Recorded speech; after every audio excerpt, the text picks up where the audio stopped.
Today, we remember the fallen of August 2021. Army Staff Sergeant Ryan Canas. Navy Hospital Corpsman Maxton Soviak. Marine Corporal Dagan Page. Marine Staff Sergeant Darren Hoover. Marine Lance Corporal David Espinoza. Marine Lance Corporal Dylan Marola. Marine Corporal Humberto Sanchez. Marine Lance Corporal Jared Schmitz.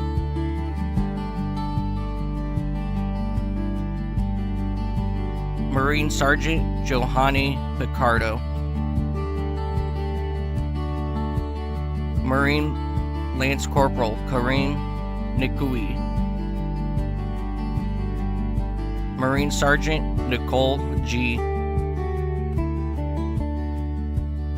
Marine Lance Corporal Riley McCollum. Marine Corporal Hunter Lopez. May we always remember these fallen soldiers. Now for a moment of silence.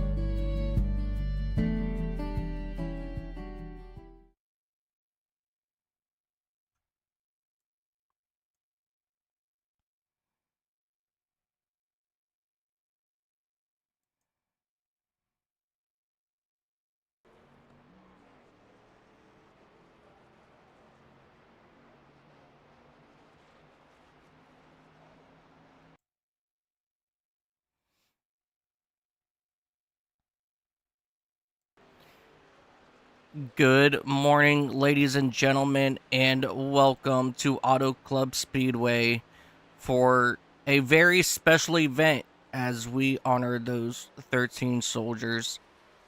And today I am Mike Taylor up here in the booth right here on the Racers Elite Network.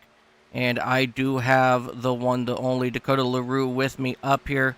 Dakota, we are in for a real treat as we take to this big, massive 2-mile track of Auto Club Speedway. And each of these trucks, they will be running a banner for all of these men and women that we just saw this morning on screen. Are you ready for some racing today? Yes, sir, and I appreciate you handling that as I'm very bad to butcher names and I didn't want to disrespect anybody, but I'm very glad to be here today and looking forward to a long race at Auto Club here as, this is one of the tracks that kind of brings me back to like an old Atlanta style race in these trucks or even, Michigan, stuff like that. It always makes for good racing. It's high draft and tire wear doesn't matter. Yeah, absolutely. We've got some. These race trucks always put on a phenomenal show here at Auto Club. And I know that I'm super excited to get this thing underway. I know you're excited to get this thing underway. And I said, let's just get this thing underway. How does that sound, buddy? Sounds good to me, but I do believe we have someone in the booth. I'm not sure if they were wanting to say a couple things or not, real quick. Yeah. So joining us up here is Ron Piles. Ron, you're joining us up here in the comms booth, buddy. Welcome in. Are you got a copy? Yeah, we're good, buddy. I just come in, seen some qualifying times. Looks like Lee Campbell quickest still on the board, and quite a bit sentimental race here, if you will. Is we got also wanted to give a shout out to Jackson HQ going out there. He's here to support and watch the Racers Elite community, and rooting on Brandon Massey today in number 9. Awesome. We always enjoy seeing that we have fans down inside of our chat today, and there we go. And we are going to go ahead and take a look at our starting lineup as these drivers get ready to go green flag racing for 200 laps around this this 2 mile racetrack. Starting on the pole here today, ladies and gentlemen, it's going to be Lee Campbell in that number 60 machine. And Truth Hope got a very good, strong finish out in qualifying, coming home second. So he'll start on the outside of row number 1. Row 2, you got Brandon Sanfilippo in the number 12 machine with Andrew Teff to his outside. Row number 3, you have Ryan Warp on the inside of row 3. To his outside, it's going to be Adam Squires. Kyle Hess and Dennis Kane will share row number 4. Row number 5, Curtis Ecker and Matthew Jarrett. Row number 6, you have Kensley Smith, Terry Fennell to his outside. Troy Thomas and Alex Gates, they will share row number 7. David Davis and Cody Benelli, they will share row number 8. Row number 9, you got Barry Nelson and Alex Teft. Row 10, you have Aaron Roth and Brandon Honeycutt in the number 31 machine. And rounding out your field today is going to be Kirby Wainscott in that number 10 machine. We got 21 trucks ready to duke it out here today. And we're ready to see some amazing racing here today. Yeah, but I think before we go green flag, we're going to have a moment to let these trucks go 4 wide. And Yep, the drivers, they will do what we call a 4 wide salute. And this is a way for us race car drivers to show our appreciation for the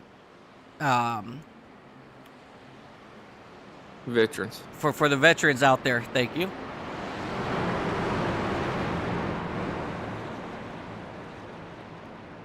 Yes, there's a lot of beautiful paint schemes, and maybe after the race we could take time to go through a little, some of these a little better here, and get some really good looks at them. That way nobody feels left out or anything. But there's some very beautiful paint schemes throughout the field today.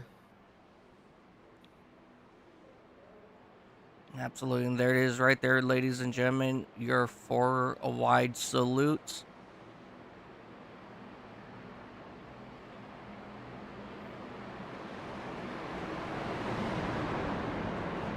It is always a very beautiful thing to witness when we get these drivers to do something like this.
All these beautiful looking trucks out here in this 4 wide salute, and it just goes to show the amount of talent behind and hours spent in these schemes on these trucks that's put together to for the wraps and the paint shops throughout iRacing, the various schemes of the and creations and ideas that people are able to come up with to put on something fantastic like this. Yeah, absolutely. Yeah, it does take several hours to really create some of these paint schemes, as they're going to start getting double fouled back out. and get ready to bring it around to the green this time. Yep, they are going to go ahead and get themselves doubled up here. And we're going to get some green flag racing going.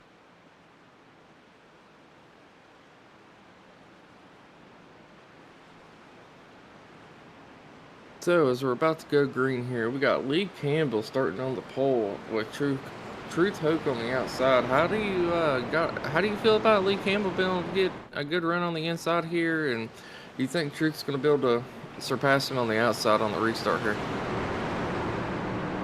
I mean, that outside lane is absolutely a beast on these starts and restarts here at Auto Club. So don't be surprised when they run side by side heading down into turn one, as we are green flag racing right here at Auto Club Speedway for 200 long wicked laps around this speedway. As you see, Lee Campbell already getting out with a really good push there from Brandon Sanfilippo in that number 12 machine. As Brandon, he's now looking to get on the inside of Lee Campbell here on the back straightaway as they drive down for the first time.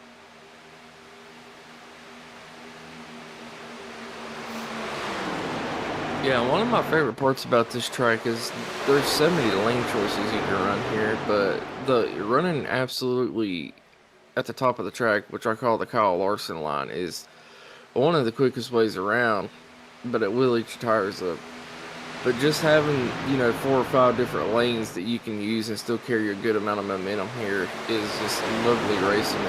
We might even potentially see some 4 or 5 wide racing at some point during this race. Yeah, we will definitely see that at some point throughout this event. It's just going to be a matter of time when we do start seeing that racing up front here. Yeah, as the top 3 are pretty much single thought out, but we are still 2, even 3 wide towards the back of the pack here.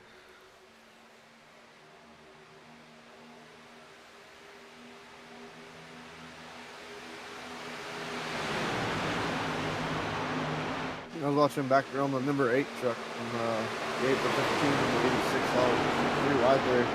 Momentarily as they were running through the back straightaway, I thought we were going to see some 4 wide as you guys were mentioning it, but it seemed like the 15 truck was able to, Kinsley Smith was able to get back up in the racing lane and back in the draft pack. A couple other things. Hopefully, Premier Lynn Scott was able to start the race. I believe he had some technical difficulties with either tech or getting out of the pits, something not working right on that truck, and Brandon Honeycutt elected the pits, so either he missed the start due to a bathroom break and didn't time it right, but the 31 truck, we have to make up some ground here today. Rather Club Speedway, we got a lot of time to do it. It's 200 laps, and we'll see if he's able to bring that truck to the front. He's Brandon, a really strong contender with the Racers Elite Network Series. Yeah, we now have Truth Hoke. I apologize about that, Dakota, but Truth Hoke is now running side by side with your race leader, Lee Campbell, as they fly down the back straightaway.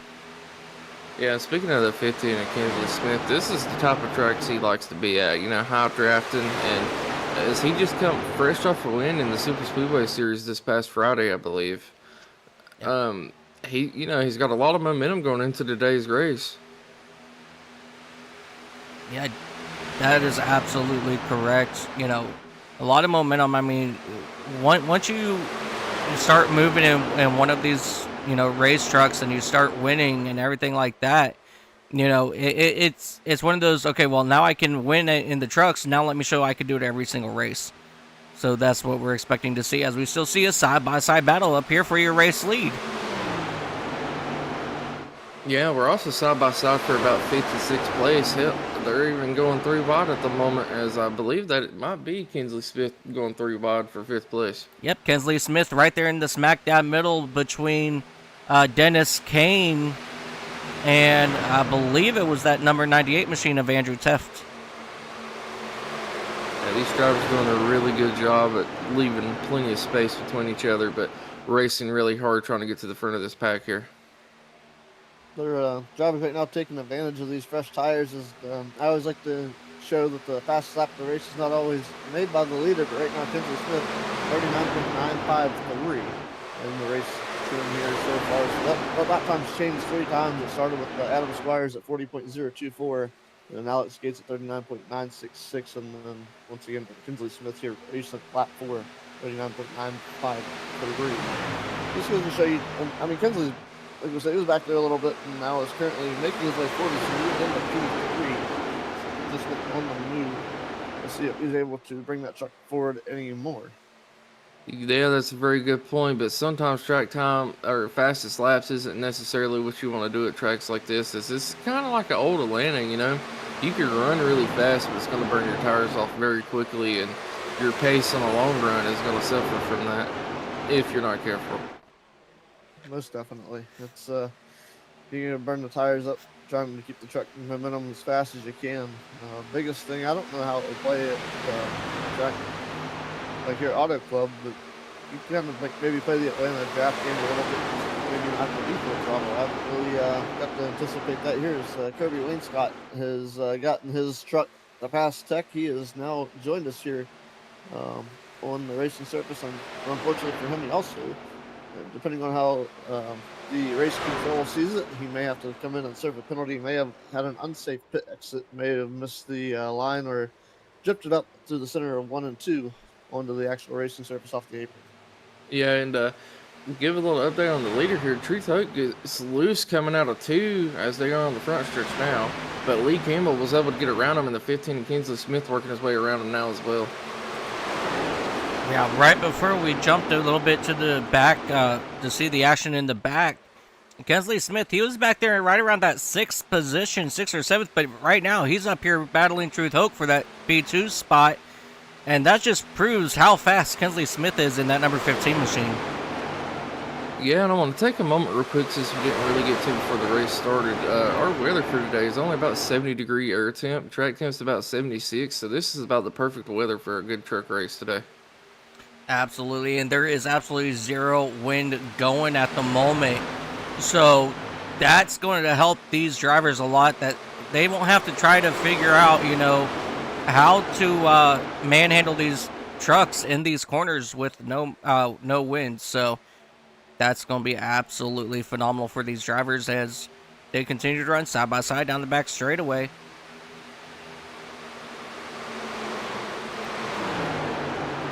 And I want to jump back here real quick to Alex Gates and Andrew Teft.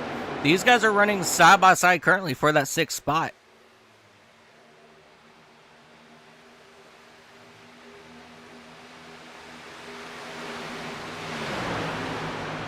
Here comes Alex Gates. He's now working on the inside of Brandon Sanfilippo, as it looks like he will clear it, and now he's got his eyes set on Ryan Warp in that number 45 machine as he ducks to the inside once again, I believe here. Yeah, and speaking of Alex Gate, it's going to be our biggest move so far today, up 9 positions since the start of this race. Doing a phenomenal job trying to get up towards the front of this pack at the moment. Yeah, absolutely. And Brandon, he will concede to Alex, and now, like I said, Alex, he's going to attack Ryan Warp heading down here into turn number 1. And just look at that driver go.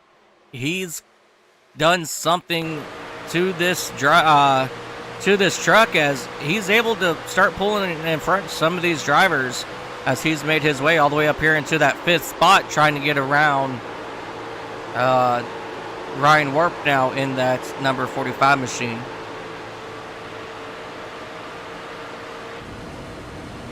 As we ride on board now here with Ryan Warp.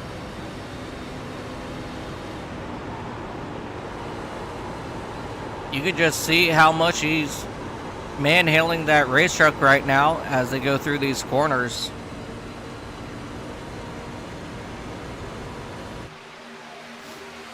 Yeah, I love watching these trucks sometimes. It kind of reminds me of the old school look to where they kind of crab walk at some of these tracks. At the angle they'd be taking the corners. Yeah. One of the absolute things I love watching about these race trucks is at the start of this race, everybody was down by that white line, and now everybody is in the middle of the track and up.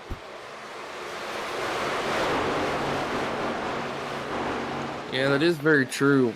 Though you can run the bottom as long as possible to save tire. Typically, the races end up going towards the top of the track as the tires wear down. It's a lot harder to hold on the bottom and maintain speed.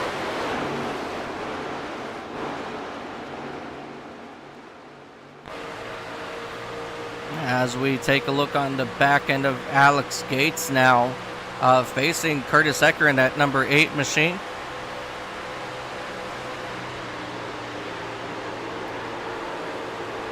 Man, just look at that number 12 of San Filippo just rocket down into turn number 1, and he will get around Curtis Ecker, as he will now put his eyes onto Alex Gates.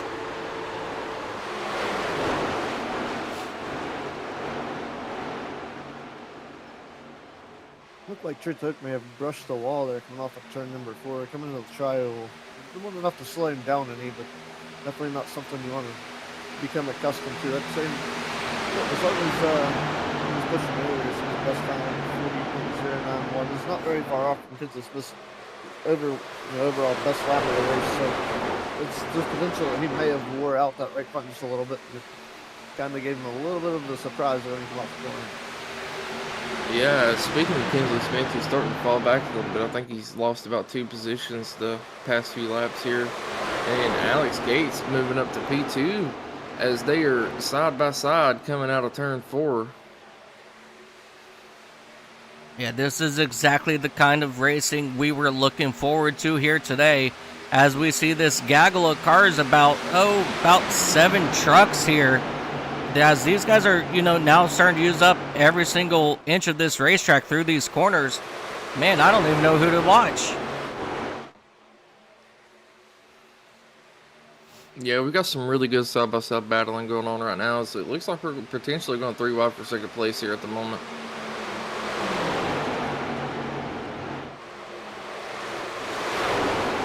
Yep, we were 3 wide. Now we're looking to go 4 wide for P3. But everybody will go ahead and just double up here on the front straightaway, as you see them still working like 5-6 different lanes here going through the tri-oval. Yeah, and this is actually allowed for Lee Campbell to get a little bit of a gap to second place and pull away slightly here, as Alex Gates is finally going to be able to clear for second place and get his single filed back out on the top side. Yeah, Alex Gates in that number 77 machine has moved up 12 spots. He is so far our biggest mover of the race, and he's saved enough tires as these laps start ticking away, as we're working lap number 19. We talked about tires here at Auto Club and how much this pavement here will tear up as we got one up in the wall, as that's going to be Truth Hook in that number 55 machine, unable to get off the wall. He will finally get off the wall here down the back straightaway, but he will fall all the way back to 16th, 17th, maybe even more as they dive down here into turn number 3. Very unfortunate there for Truth Hope. But how much is tires now going to start play a factor in for these drivers? I mean, just look at second place. I mean, he was saved tires as the start of this run here, and he's slowly pulling away from 3rd and 4th place and catching up to our leader, who has a pretty decent gap, I'd say, for this to be a high draft speedway. And speaking of Truth Hoke, I mean, he did a heck of a job. I know he got stuck on the wall, but he didn't come down in front of anyone that had a lot more momentum in him and cause any incidents or get too much damage to his truck there. So, heck of a job by him to keep it up there in the wall.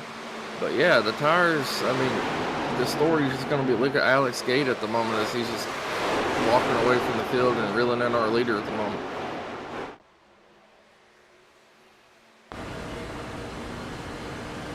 Yeah, as we ride on board now with Andrew Teft in that number 98 machine, he's looking to get around that number 45 of Ryan Wark.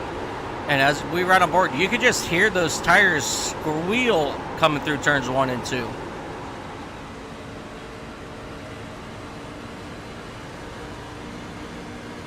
Yeah, as most of the field is single filed out for the most part now. They've still got a couple, side-by-side battles, but everyone's kind of single filed out and relaxing for a moment. And as I say that, we are going 3 wide for, I believe, 4th place. Yeah, we were just about 3 wide there. And it looks like Kensley Smith, he's going to fall back even more after that 3 wide situation. As Andrew Teft, he's right on the back bumper now of that number 45 machine. But Aaron Roth in that number 57 machine, he had some issues. Let's go back, take a quick look, see what happened to Aaron Roth. Just come out of turn number 4, smacked that outside wall, slowed up. And then unfortunately he did get some help. I believe that's from the Truth Hoke there. And Aaron Roth is save it. What a save.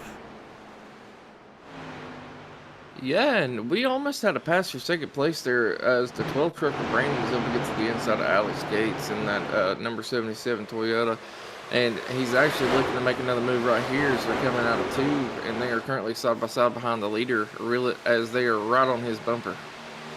Yeah, really good battle now here for your race lead.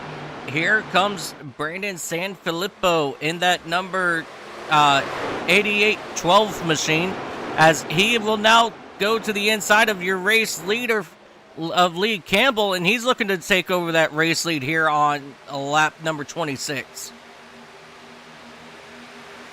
Not able to get it done this time by, as that little bit of a draft helped Alex Gates propel Lee Campbell in front, but here comes Brandon once again on the inside.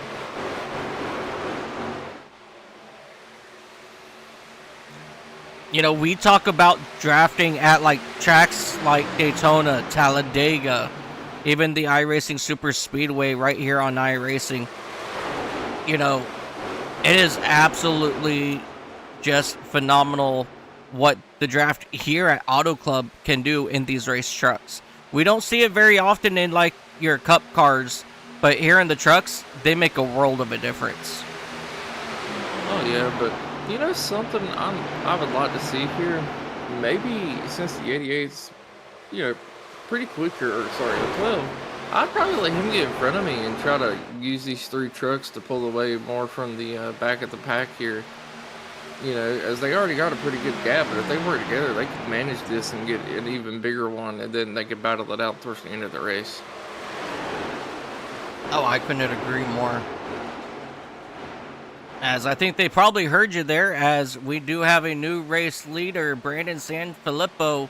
He will overtake it from Campbell, and Gates, he will follow suit right behind them, and now they're just going to run single file for the time being.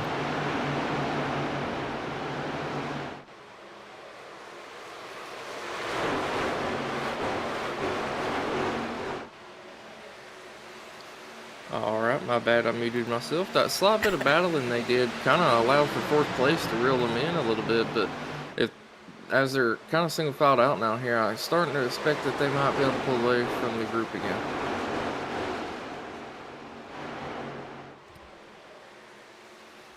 Yeah, they are Yeah, so- starting. okay, Oh, Mike. go ahead, Ron.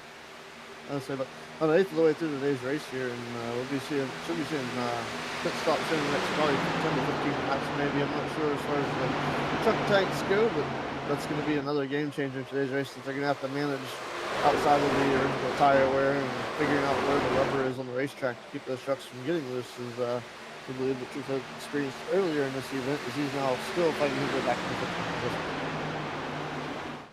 Yeah, and we also got a battle for 7th place between Andrew Teth and Cody Benoli at the moment, as they are currently the only, trucks really side by side, except about 3 positions behind them.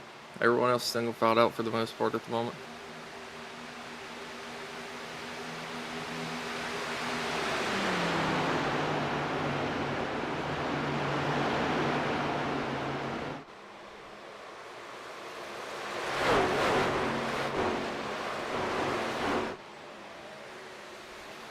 in single file here, pretty much to the field for the time being. Obviously, maybe a battle between David Davis and Curtis Ecker, but that could just be somebody giving up some track position early and trying to play it safe. Maybe it like the way someone else is driving. It looks like Cody Manelli just jumped up 2 spots there. So maybe a battle around where the 19 is, but it's like staying pretty straightforward here.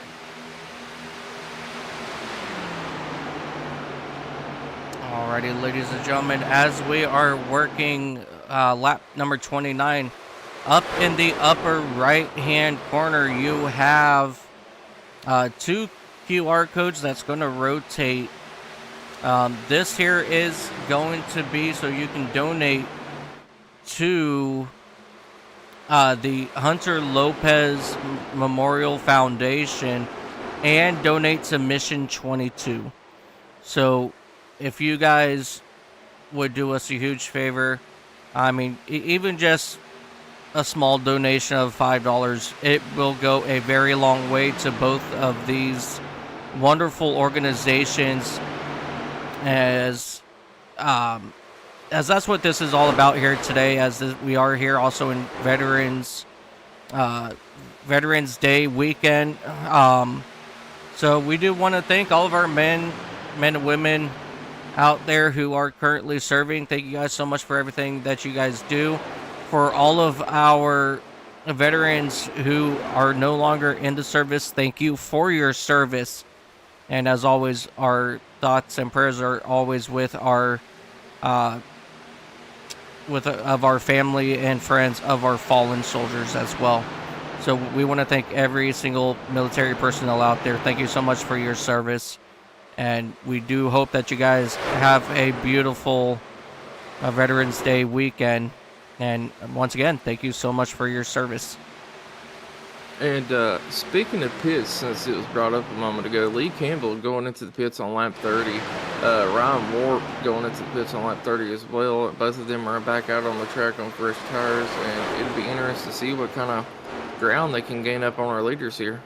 Yeah, hitting her a little bit earlier. Yeah, we are now looking at Lee Campbell in that number 60 machine, as he's starting to make some passes here on, the drivers that have not pitted yet. You guys, this is about to see like how fast those fresh tires are compared to old tires, as you see Lee Campbell quickly make moves there, as we have Kensley Smith, who's made his way down onto pit road. Yeah, I believe Lee Campbell pitted from that second or third spot there. So he should potentially get back to the lead here, as he's going to be gaining a lot of time early. But the follow-up on that is going to be his long run. These guys are just going to reel him right back in. Oh, absolutely. As you see Kensley Smith exiting the pits now, and you're going to see the rest of the field now just go flying by him around the outside. But you give him about, 45 seconds, he's going to be up to speed and fighting to try to get his lap back here. Kyle Hess is now down pit road, but number 86 machine. So a lot of drivers starting to cycle here, and this is a different playing field. There's a lot of drivers versus the super speedway tracks where they want to pit with a group. We're seeing a lot of solos come down here and try to get their strategy to go in their favor here early to try to get things set up to put ourselves in a great position here later in the race. Yeah, absolutely. As we have even a couple more drivers coming down, we have Curtis Ecker in that Budweiser Chevrolet. Dennis Kane, he's come down here as well.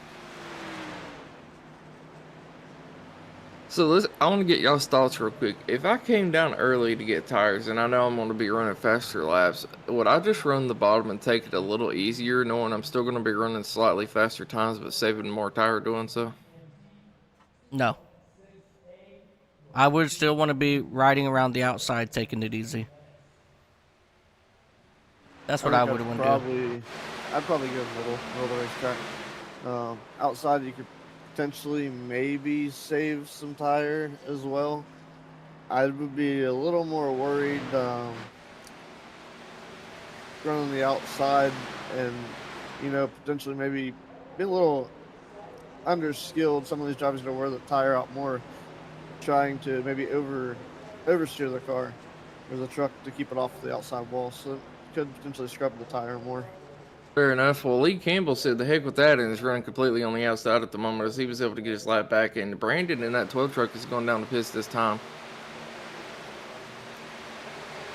Yep. Everybody is starting to make their way down pit road, and as these drivers start coming down pit road, I am taking advantage of it, and we are getting some close-up views of their race cars.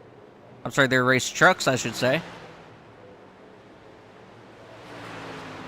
I've seen something interesting on the pit stop for Dennis Kane, and I'm not sure if it's just he felt maybe he was going too fast, or if he knew he was getting. I mean, you come in, you know you're going to get 4 tires and fuel, on an early stop like this, or maybe somebody might try to take 2. But I saw Dennis Kane look like he may have pulled too far in front of his pit box, or may have missed his marker on the stop. It looked like the truck in reverse burned the tires up just a little bit before they took them off. So I don't know.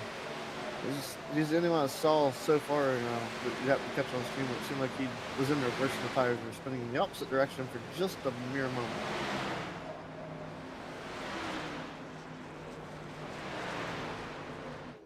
As it sits right now, Lee Campbell. Trouble coming into the pits. Brandon Honeycutt and Barry Nelson, they tangle getting into the pits.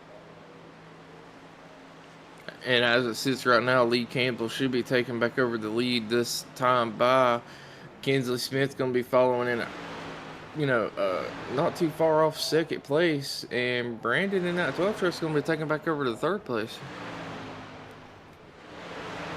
Yeah, let's go back here and let's take a look to see what happened with Brandon Honeycutt coming down pit road.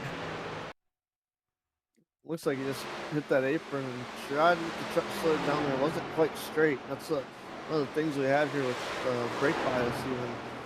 Maybe he's got that bias adjusted just a little too touchy, and he was not quite ready for that big of a slowdown coming to the pit road, and him and unfortunately for him, he's not the only one with that trouble, and the driver right behind him was able to get his truck loaded up as well, and they both had little spins there, but looks like maybe nothing too bad. But the 28 did actually touch the wall. Looks like Honeycutt was able to kind of avoid that little bit of damage, so he won't have to have that repaired. So Barry Nelson looks like he's got to have some nose damage repaired, but Honeycutt, the fortunate victim of the circumstance, will not have to get that damage repaired. Just get 4 fresh tires and fuel, and no harm, no foul in the 31 machine. The 28 is going to have to get some nose damage repaired. And if we take a look at our top 3 here, Campbell with the early pit, followed by Kinsley Smith only a lap or 2 after. I mean, they've been able to put a 4-second, almost 5-second gap on the 12 here, who's going to have to run really hard to try to catch up to these 2 up in the lead.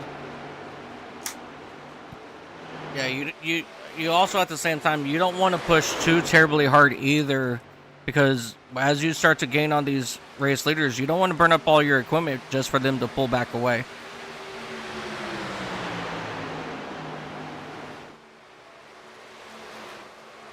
Yeah, that is very true, as Kinsley Smith is knocking on the back door of Campbell here and potentially looking to take over this race lead at the moment.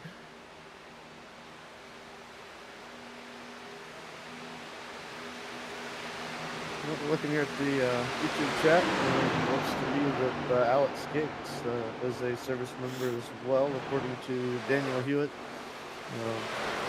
Is Daniel thanking Alex for his service? So it's always great to see, members of the service out here supporting the memorial race for Hunter Lopez, as well as Mission 22's statement for what they do for those in need. Yeah, and speaking of the YouTube chat, I just want to bring up a couple more of those comments. If Alex Gate wins the race, the mob will forgive my $8 million debt. Alex took a Nerf bullet for me. He is my hero. And Alex Gates held my child. Now that child is an astronaut. Gates is the best. We got an Alex Gate. It's my hero. Sorry, I had to bring those up. There was some pretty good jokes in there, and I couldn't help myself. It's all right. We gotta try and lighten the mood a little anyway. Oh, absolutely. It's always fun to, get a good little giggle here and there, and, during these races. And, I'm not going to lie, but I did not expect him to go green flag for 42 laps or 41 laps as we're working lap 42 now. So, Sir, do you know what series this is? We have went flag to flag at several tracks so far since we started broadcasting here. This is no surprise nor shock to me. yeah, I guess. Yeah, they definitely some class acts here and a lot of great clean racing. It's not common throughout the community and racing in general to see where somebody'd spin coming to pit road and somebody get collected because somebody else is able to say, oh, he'll get it straightened out. They kind of over anticipate that everything's gonna be fine, and then all of a sudden, boom, there's 2 trucks gone, and you get 2 kind of upset race car drivers because somebody can't hold their brake or another one can't slow down to hopefully give them enough room while they kind of sneak by to make it to pit road if they can. So that's good to show. Maybe both of those drivers coming to pit road with Barry Nelson and Honeycutt both lost control over the same reason, or maybe one did overbrake trying to make sure they could avoid the other one and bounce off the wall and came back across. So there's always different ways of doing it and seeing how things play out. But both those drivers clean pit road entrances other than Barry clicking the wall with the nose, and that's kind of his own doing. And both drivers are still here with us and competing throughout the race. And of course, Honeycutt 19th and Barry Nelson is in 20th, but that's just one of those things where coming to pit road didn't work out, and they were able to keep rolling and still race with us here at the Auto Club Speedway in the trucks for today's Hunter Lopez Memorial Race. Yeah, I just wanted to point out, Kensley Smith has taken over that race lead. Kensley Smith out of Tarboro, North Carolina. He is out front leading this field in front of Lee Campbell out of Boston Spa, New York. Yeah, and I just want to point out something else. When Kensley Smith was behind Campbell, he was slightly pushing him, and they were actually maintaining the gap between them and the third place of Brandon. But now that he's made that pass, Brandon has already gained a half a second in 1 lap. Yeah, Brandon Sanfilippo is always fast no matter where we go. So, watching him be able to start reeling in your race leaders, that's really no surprise. But question is, how long is it going to take him to get to that back bumper?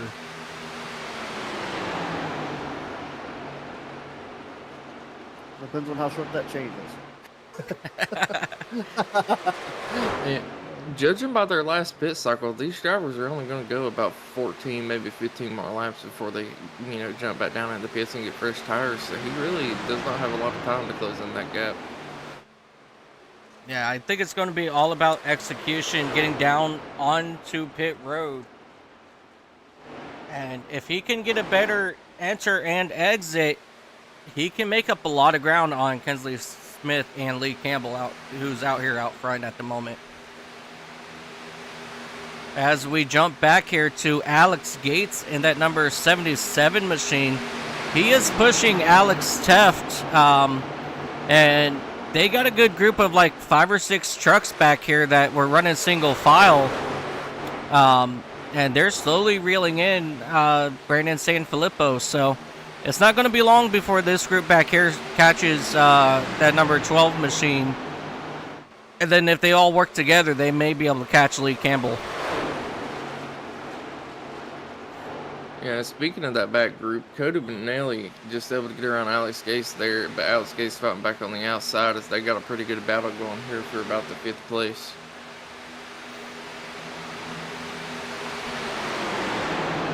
Barry Nelson was on a rail right now trying to make up that ground that he had lost during that pit road spin. Was just recently he ran a 39.984 second lap. So he's stuck the center block on the loud pedal, and he's trying to make up that ground that he was giving away. But he's got to go quite a bit faster. There's Kensley Smith is actually on the same straightaway as him, and within the same half of straightaway, I should say, as they're both just now getting across the line in a matter of seconds from each other. Yeah, Brandon Honeycutt, I haven't really seen too many races with him, but every single time he's come out, he's really put on an amazing run each and every time, just showcasing how quick he is here in the NASCAR Craftsman Truck Series.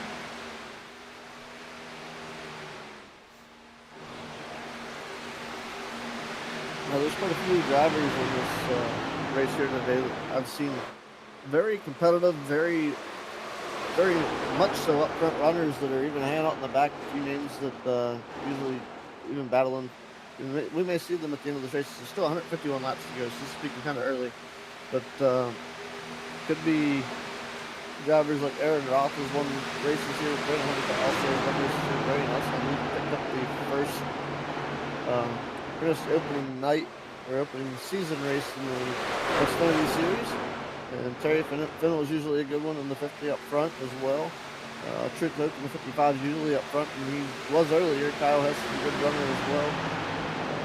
Curtis Eckers had some tough luck this season, and then you got the Nitrous Cowboy Trey Thomas is usually a front runner, and something that has been kind of a rare sight for me throughout this season as things have been going is seeing Andrew and Alex Teff both in a race together. Kinsley Smith and Lee Campbell, both front runners also, which are they're up front running right now.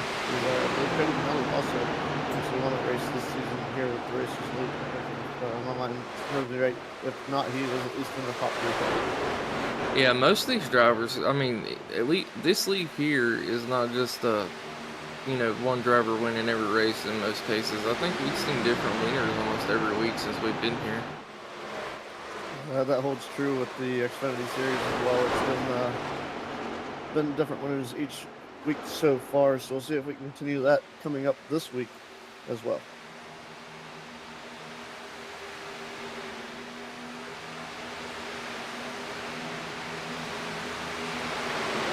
As these drivers are, had got spread out, but they're all slowly catching each other here and getting grouped back up for the most part. And I mean, I got a feeling now that these drivers are starting to get this track figured out and what they need to do for the tire wear, we're going to see some really good battles after this next pit stop. Yeah, they're kind of getting things situated here. They get this at the first pit stop out of the way. They got a good tire run in. They know exactly kind of where they're at with how the truck feels at the end of a run. And I believe we might start seeing some drivers make some adjustments to their racing line. Maybe their braking points help make passes to the center of the corners as much as they can use a little bit of side drafting. I'd be surprised if we don't see some of these drivers maybe try to lay back and use that draft to get caught up to them, and maybe use the side draft to finish pushing themselves around somebody if they have to do it by themselves.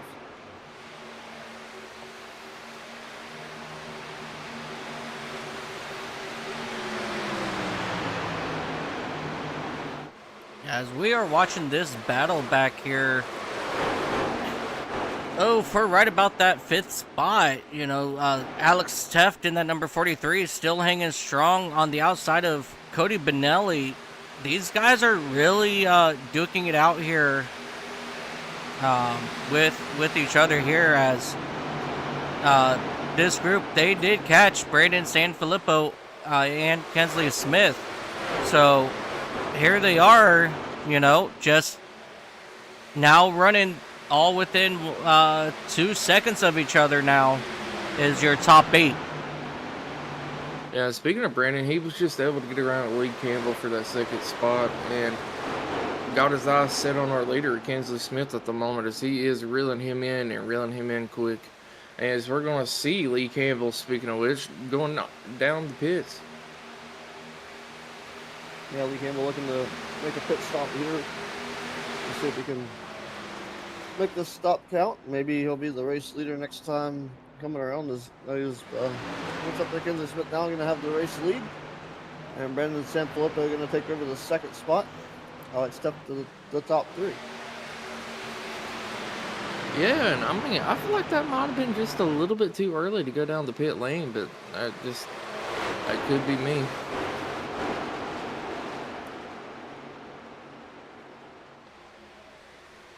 Yeah, I want to know if the Ford Raptor F-150 number 60 ride, Campbell has something planned out for the end of this race. If he's trying a strategy here that may play out as long as we continue to go across the field. That is very true. As we see the 10 car, or the 10 truck of Kirby Wainscott currently around that third spot and going towards the back of the pack here, as he's currently got put a lap down after his pit lane issues and probably praying for a caution to be able to get his lap back at the moment. I was watching Aaron Sanfilippo there running the bottom of the racetrack. He's got some momentum built up to the center of the corner. That apex was working out to his favor, and coming off of turn 4. I believe he got into that outside wall. It looked like the whole truck bobbled a little bit there, so hopefully not a lot of damage on the 12 truck. He's continuing the battle with Kinsley Smith for 15 for the race lead. Yeah, as he's making that bottom work really well, as I believe he's going to be able to get around Kinsley here, potentially. But Kinsley fighting back strong on the outside. Not just going to give it to him easy.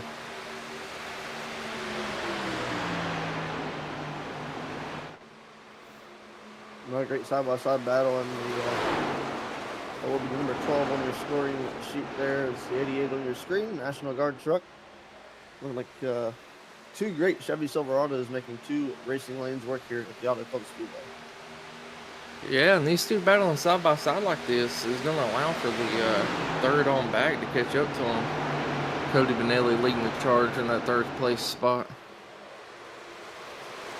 Yeah, this pack behind, your race leaders that were, 5 seconds back about? And these guys were able to drive all the way back up here and catch your race leaders in this fuel run. It's just absolutely amazing. Yeah, as they were only about a second back right now and closing in even faster as Kinsley Smith makes a little slight contact with the wall coming out to 4 that time. Yeah, moving a little bit further back here to right about Alex Teft in that number 43 machine. These guys are running pretty hard back here, for right about that 5th spot. Oh, speaking of Alex Teft, he got really loose coming in on 1 and 2 that time. Yeah, that was a beautiful save out of Alex Teft in that number 43 machine.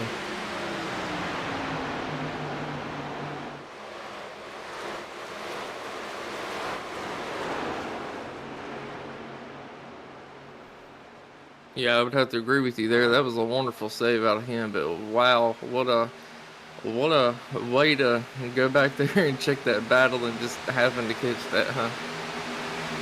I love it when it works out that way. It also appears that in the last little bit here since lap 7, looks like Kirby Wainscott has retired his truck for the garage. He's having some technical difficulties. Is loaded up on the trailer and will not be rejoining us here as far as I could tell. Give him a little while to see if he was going to come back. But,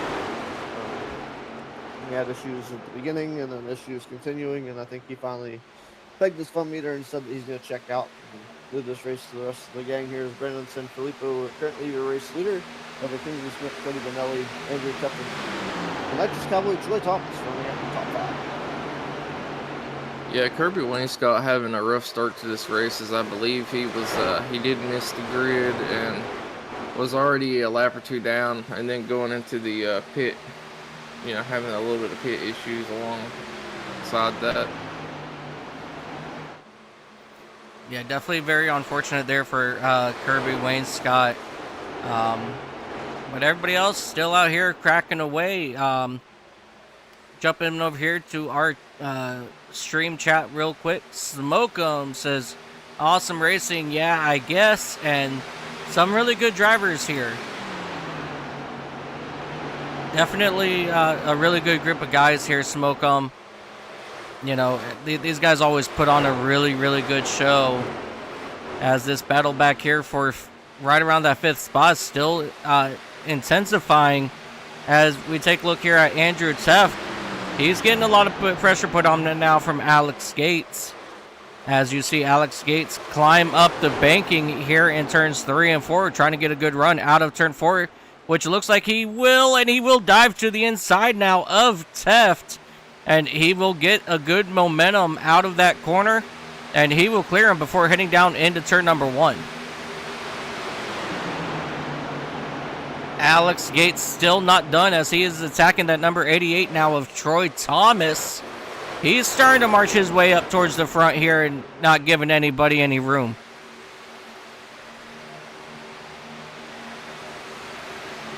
Daniel Hewitt says, Alex Gates gifted me his eyes and now I can see. Daniel, you are a hoot, my friend. So wait, hold on. Are Whoa. you telling me Gates is driving legally blind right now? Apparently. Unless if he's got Daniel in his ear telling him what to do.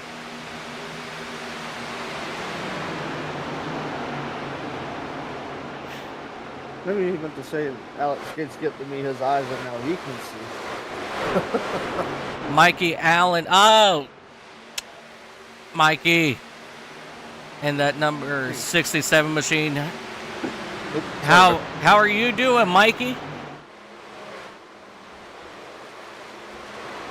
So we're gonna have to start calling Alex Gates the Daredevil of the series, as he's blind but driving. I think so. Your second place, Kensley Smith. He's coming down pit road.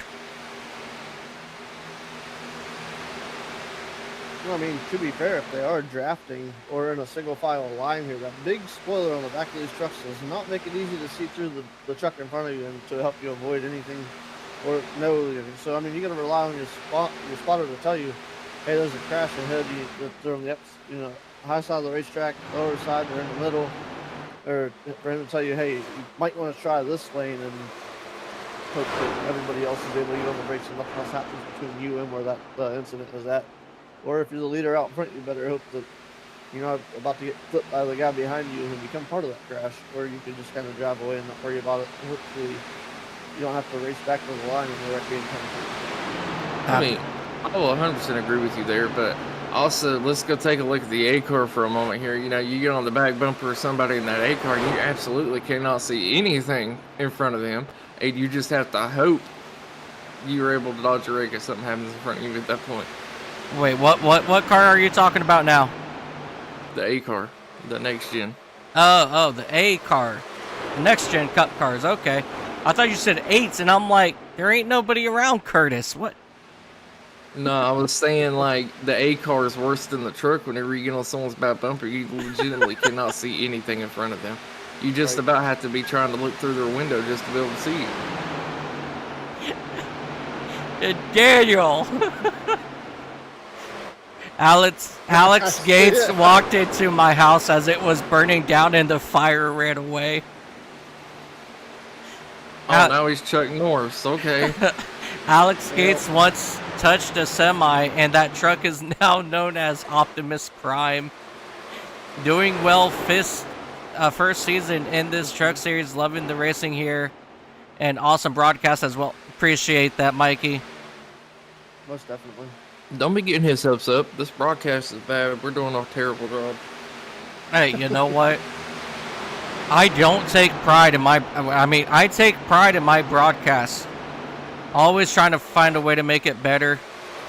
And if you guys look below that tower on your screen, when somebody comes down pit road, I made it so that you can see who's on pit road, the time that they were down on pit road, and how long they were in their pit stall for.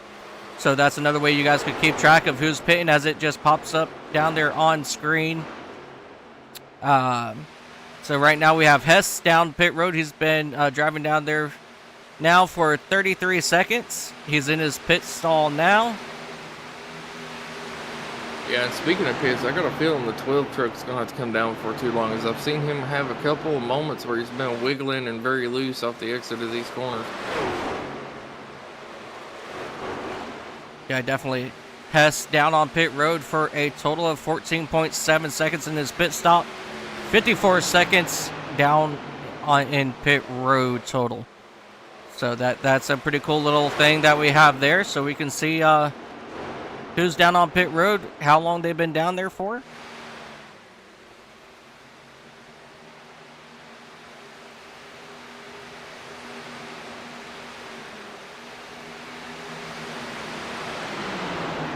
Yeah, it's always a great little tidbit to show everybody that you back and watch too. Once this is over, where they can improve and where they can be out on the racetrack. Because just because you're out there running top 5 doesn't mean that you can't improve.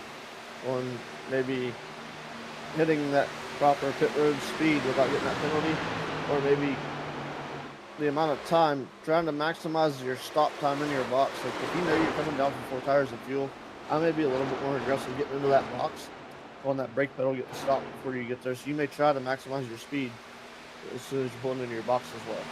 Absolutely, as we see Alex Gates coming down pit road.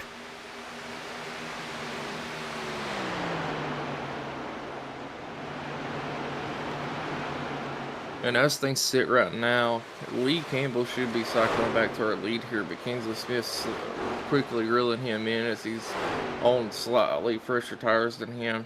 And Brandon's still staying out, so that's gonna, hurt him on the short run here. But on the latter half of this run, he should be able to reel them back in and put an even bigger gap on him than he did this time. Yeah, I mean, as we saw for that, that first round of pit stops that we did see, as Brandon Sanfilippo, he's now coming down pit road, and Cody Benelli, he will take over that race lead in that number 19 machine. They got all spread out, and a lot of drivers worked well together and came back, and they were able to track down your race leaders. So it's going to be a very interesting to see what happens on this pit cycle as well. Yeah, as I've been watching, Campbell and Smith as they've already pit, and Smith has closed the gap from Campbell from about 7 to 8 seconds back already down to 4 within the past 5 laps here.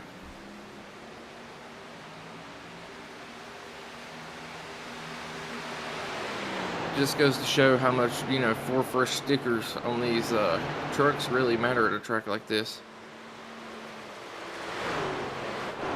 Yeah, absolutely. As we take a look now at our track map, that's the separation right now between Lee Campbell and Kensley Smith. And we're about to find out, how some of these tires will work better for a lot of these drivers. As we now have Cody Benelli, Troy Thomas, Andrew Teft, Alex Teft all coming down pit road. Big wobble out of Alex Teft trying to get Woe down to pit road speed.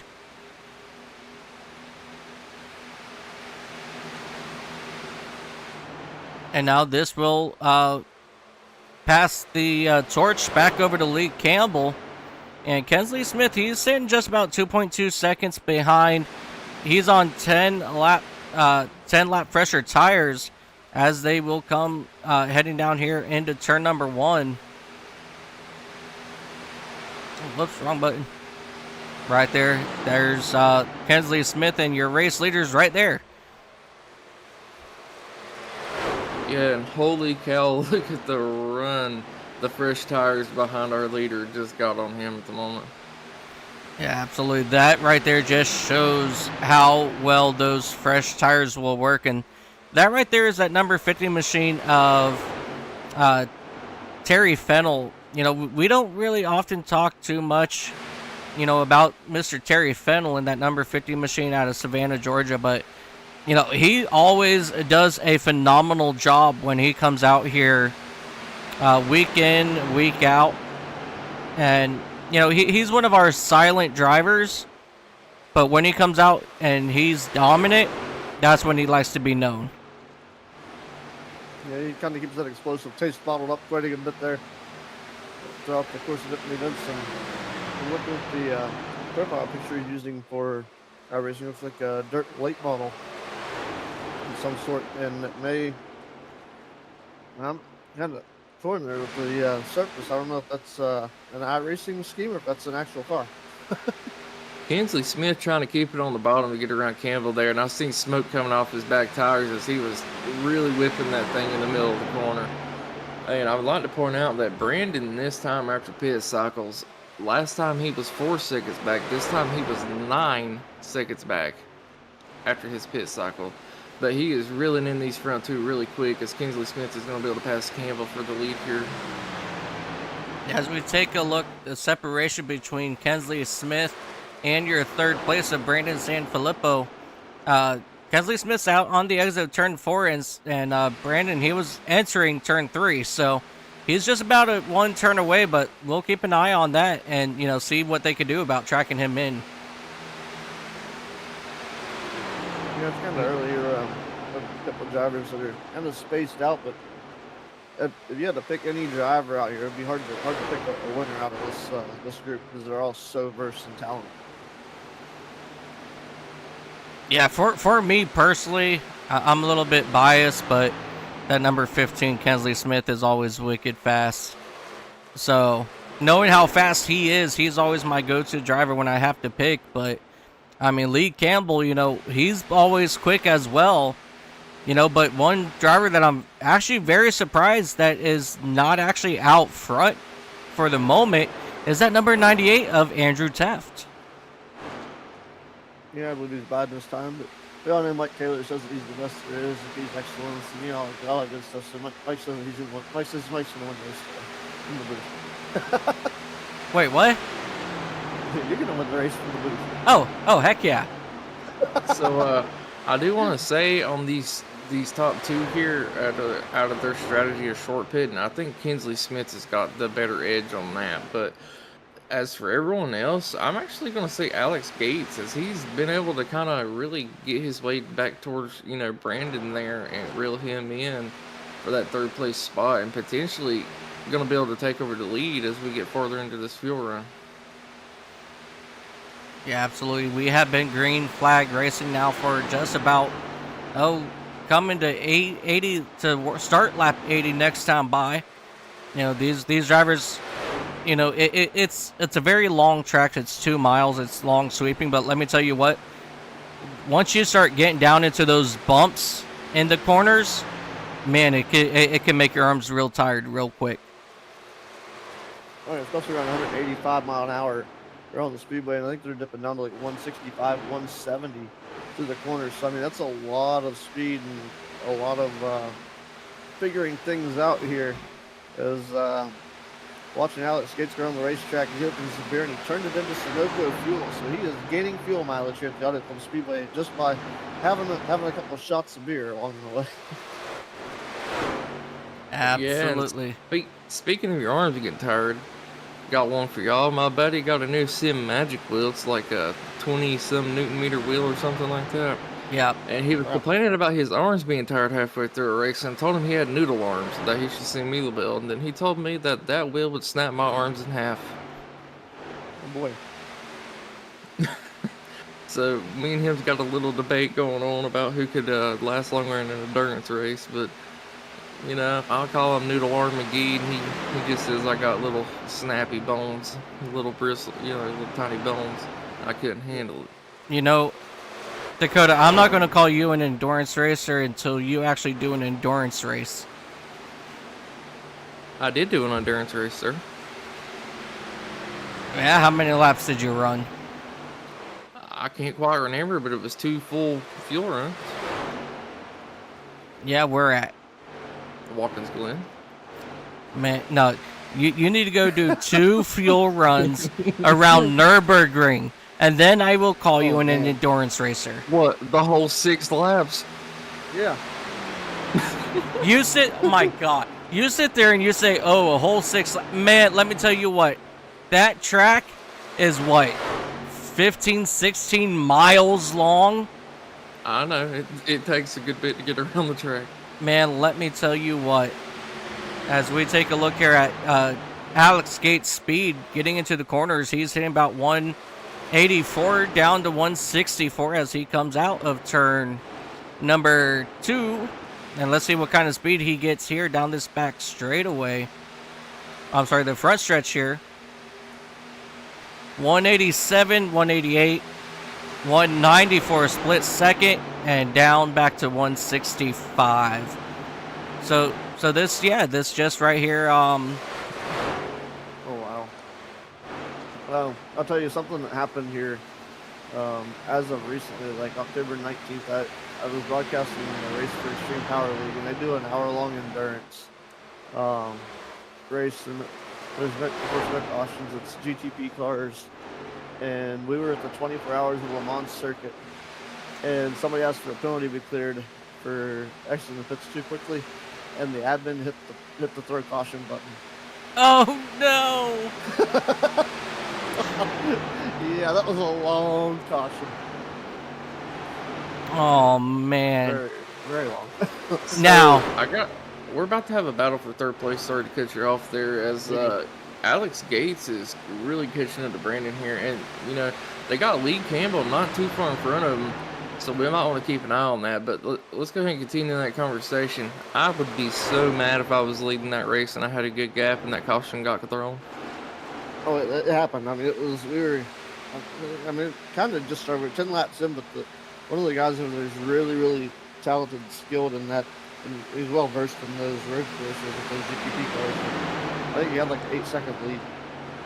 8. Oh man, that takes up like half of the race to do under caution. Oh yeah, it cut out quite a good bit there. I think it was he did cut it down. It was 1 lap. But it's still late. You have to get across and do 1 lap and then go back into green. It was crazy. Yeah, so right there, you're looking at probably just about 20 minutes there under caution at Le Mans. Yeah, as we just had a pass for second place. Brandon was able to get around Lee Campbell and followed very closely by Alex Gates in that third place spot. As they're potentially looking to battle, and Brandon gets into the wall going into 1 and 2, and that's going to allow for Alex to get in that second place and Lee Campbell to pass him back. So that's slowing him down by almost 30-40 mile an hour, getting to that outside wall and it's safer barrier. So that it doesn't play out very well. I mean, he's back up to speed now, but it's still costing a good bit of ground all the way back to the 5th place. Yeah, and Kinsley Smith is loving to see that behind him, as he still has a 4-second gap on these cars behind him at the moment. Yeah, Kinsley Smith absolutely just rocketing out in front of all these drivers, almost to a 5-second lead. It's absolutely phenomenal what that driver, that number 15 truck, can do. As you see them still running side by side here for that 3rd spot. It's currently going to go over to Brand Sanfilippo, which does not surprise me as he's wicked fast. But here comes Cody Benelli in that number 19 starting to make noise up here. Yeah, Cody Benelli, we haven't really been talking about him a lot today, but he's been slowly and diabolic. Sorry, my English is, English is a hard language and I cannot speak it apparently. Anyway, he's been, kind of just making his way up through the field and kind of been a silent hitter today, as, he's currently sitting P4, potentially looking to get into P3. Yeah, Benelli absolutely wicked fast today in that number 19 machine.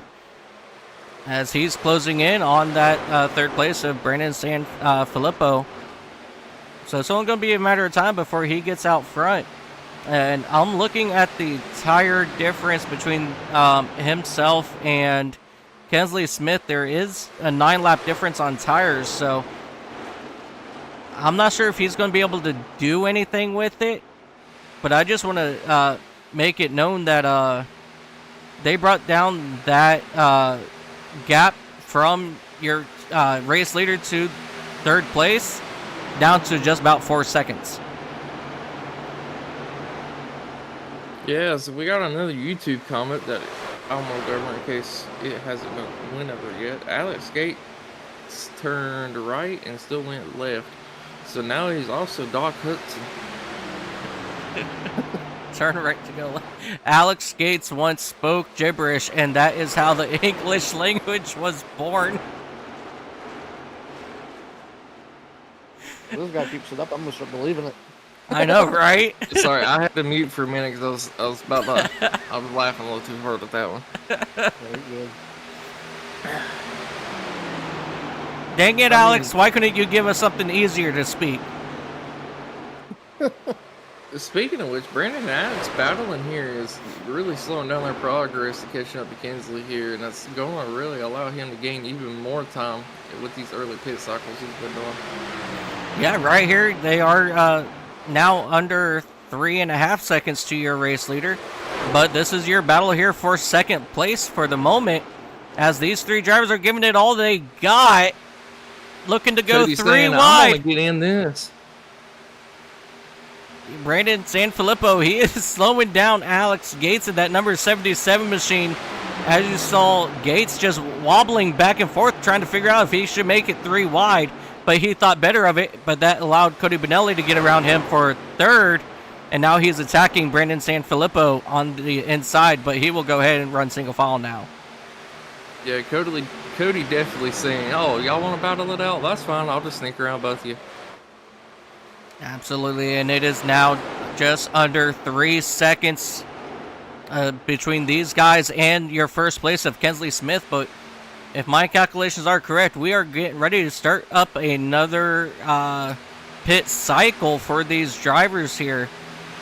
So right now, just about 3 seconds back, they were able to catch him before the last green flag pit cycle, and now it's just going to see if they can catch him again. Yeah, and speaking of pits, Lee Campbell going down the pits on lap 90 there, and already back out and on the track, so he's going to be gaining a lot of time here on the leaders.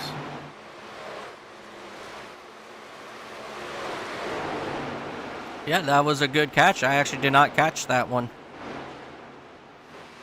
And all this battling for 2nd through 4th has allowed, Andrew Teft in that 98 to catch up.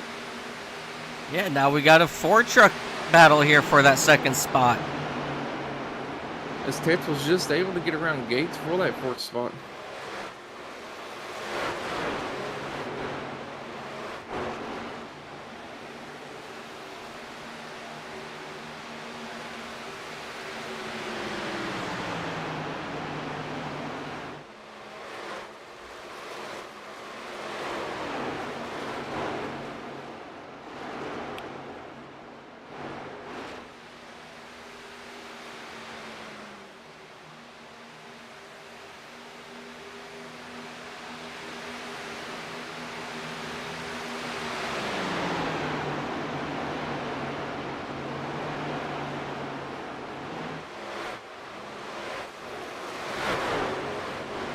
Another highlight of talent on these drivers, having all these pit stops where like Troy Thomas, Gray Nelson, Emerson Filippo, all those drivers, excuse me, they all have great discipline making these pit stops.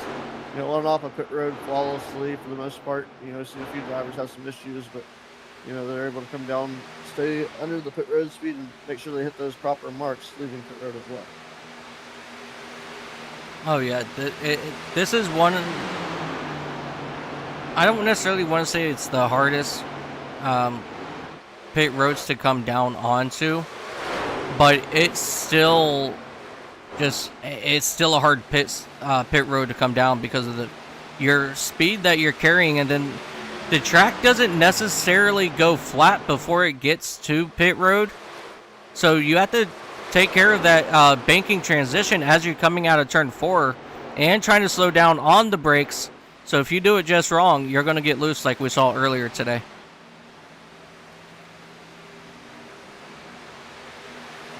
That there is what you call living life on the edge. Yeah, that is very, very true.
Alright, things are starting to heat up here. as we continue to watch Cody Benelli work his way around that 12 machine of Brandon Sanfilippo. And here comes Andrew Teft working on the inside of Cody Benelli now for that third spot. And I really expected Kinsley Smith to pit by now, to be honest. I was expecting him to take that 3-second gap he had and try to go into the pits and maybe get an even larger gap going into the next run. But he's been doing a really good job on being on the older tires, as he still has just under a second of a gap towards second, third place here.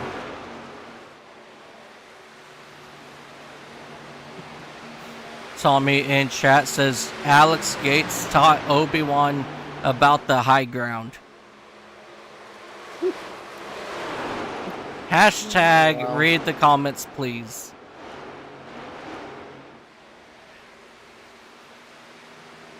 Oh man, this is absolutely phenomenal. I'm loving it.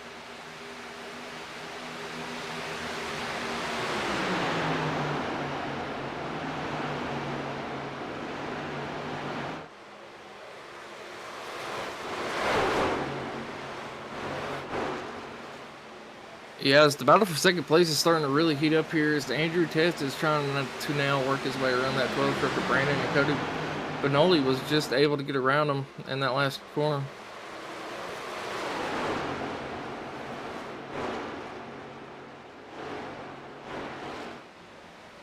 Kinsley Smith down to the pits this time, as we see Benelli get into the wall a little bit coming out of 4. That allows Brandon to get right back on it, up on his rear bumper.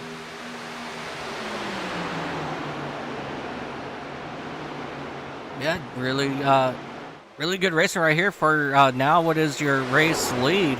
Now the question is going to be, how long will these other drivers wait to come in, as we now know that, you know, Kinsley Smith is down on pit road.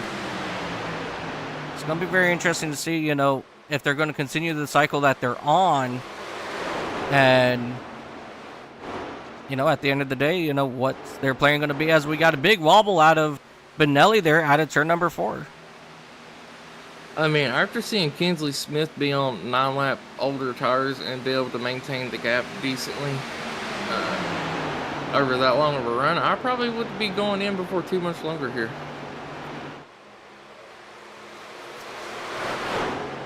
Yeah, I absolutely agree with you there.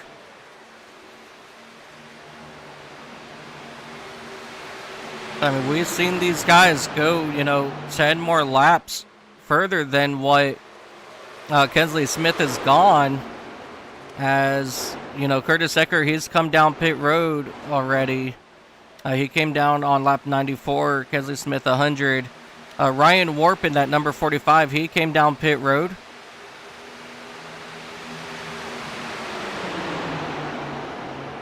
Now, these drivers could have some kind of a fuel strategy worked out to where they might have to pit one less time over the, you know, full race here. That is going to say if we have no cautions. Yeah, absolutely.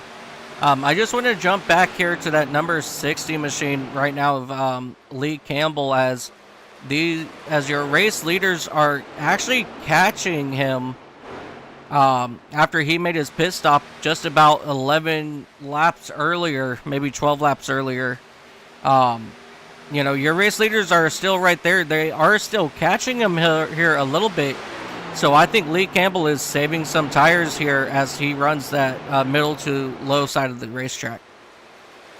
Yeah, very much maybe doing so is watching Kinsley Smith go on the outside of Benelli. Benelli's still trying to battle back on the outside. Is Smith going to thread the needle? He's at the inside of Alex Teft.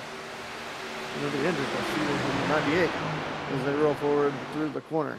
And it looks like Kinsley Smith's going to drive away from the 98. And they'll be able to hold on to that spot as they go down the straightaway. Yeah, and speaking of Campbell, he pit almost 20 laps sooner than anyone else. So he's going to be having a really rough time here if he's already got the leaders knocking at his door. Yeah, hopefully in his defense they're able to, they may have to pit before they get to him.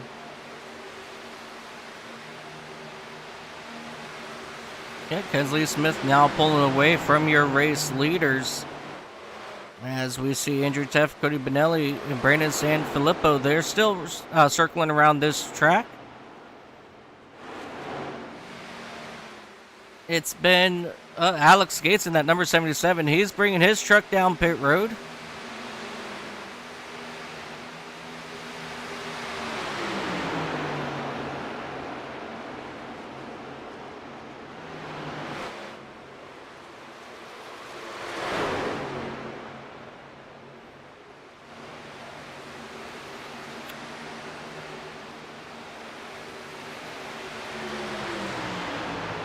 As you see the 19 of Cody Benelli now going down on the inside of Andrew Teft as they come out of turn number 4.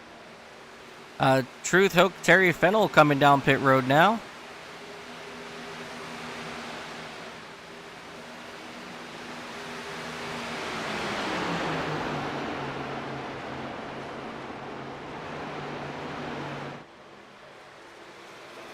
All right, Alex Gate once won a race at a NASCAR championship while asleep in the desert.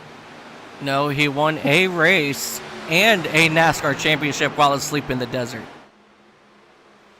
Well, I think that's what he I was trying meant. to decipher that. I wasn't 100% sure, but probably. Maybe. I don't know. Who knows?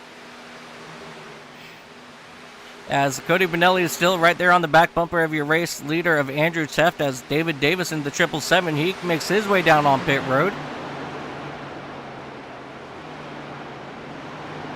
Yeah, and Kensley Smith able to get around Campbell there. So as the pits, fully cycle out, Kensley Smith should be taking over our lead. Yeah, Lee Campbell pitted 10 laps earlier than Kensley Smith. Not exactly sure what advantage he was trying to put there, but obviously that pit strategy did not work in Lee Campbell's favor.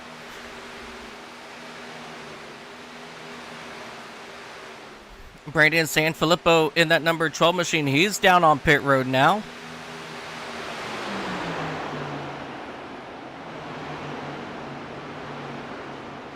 It's going to be interesting to see where he's going to come out back on track.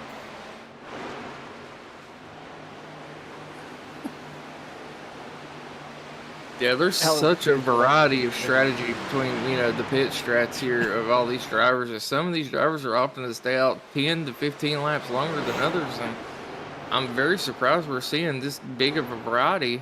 You know what I'm saying? Absolutely. As we see Cody Benelli coming down pit road. Alex Gates once walked on water. It was a puddle, but it counts. Matthew Jarrett in that number 80 machine, he's down here on pit road as well. We haven't really talked about Matthew Jarrett in that Air Force Chevrolet.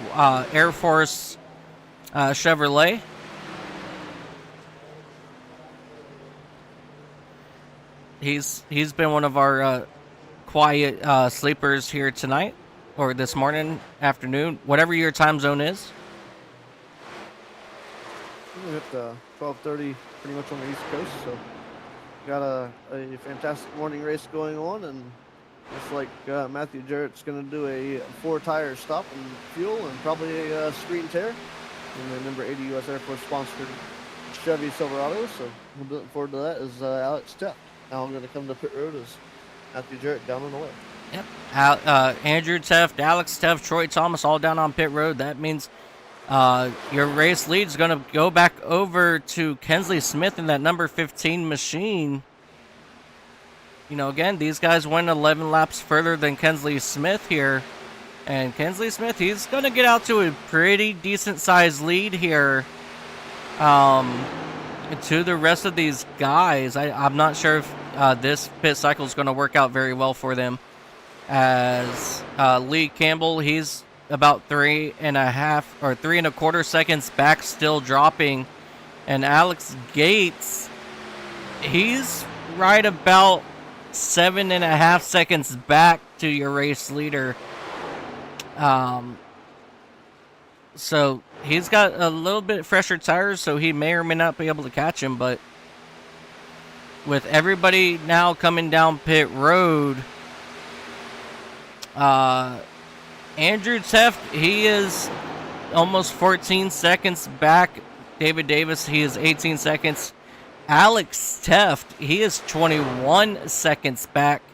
And Cody Benelli is 11 seconds back. So a lot of these drivers, they got to get better getting down on pit road because they are losing a lot of time.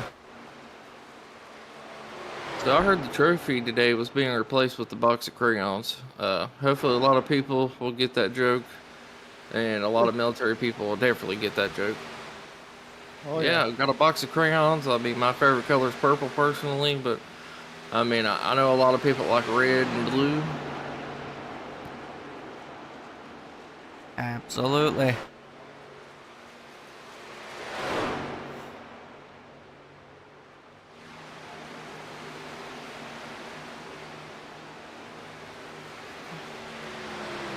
But Kinsley Smith on his strategy to pit a little sooner than everyone else seems to be paying off, as every time we get a pit cycle, he's putting an even larger gap on these other drivers. I think their only hope's going to be that Kinsley ends up having to pit one extra time compared to them, and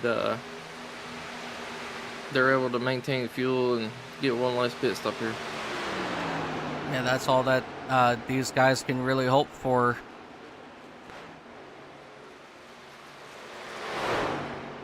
As we got another comment coming in, Alex Gates is secretly Thor in my dreams. Oh, Lord. All right, ladies and gentlemen, we are working lap 114. We're going to go ahead and step away for just a couple moments here. Take a short commercial break, and when we come back, we'll get back to the race in action. Ahead of steam, moving outside his chin. Richie says it can't be done. Tony Shallen says turn on the reggae music. If you're gonna pass me, you're gonna do it high. There is just one more lap remaining, and look how close Modoff is. He got the slipstream. There we go. 2 laps to settle it in the Blue Emu Firecracker 400. Whatever you got to give it now. Back to green we go. On the final lap, side by side, they still run wheel to wheel. Now, through the snake, the S's we go. Quaro edges ahead. Modoff is still there. White flag, one more to go on the Daytona 250. Kepler leads that lap. Who's gonna lead the last one? To the line. Look at that. Dave Chapman's going to send it around the outside. Final corner. Has he got it done? Continuing to go side by side for the lead through 3 and 4, and they manage it safely. Now through 5. And hunting for a way by it all. Side. Round 2 between Phil Sell and Rico. To the outside. White flag is out side by side. They make contact in the turn number 1. Ooh, gets onto the grass now, down to the inside. Andy T, a little bit of a wiggle and the perfect crossover there from Polly Portson to defend the position. Andy T totally sideways. They're still sideways going into Siberia. And getting ready to cross. He goes around the outside, but it's not enough. Eden's up the racetrack. Carbo down the track. A photo finish. James Eden wins it. It's still 4 abreast into the braking zone. This is sensational racing. And here comes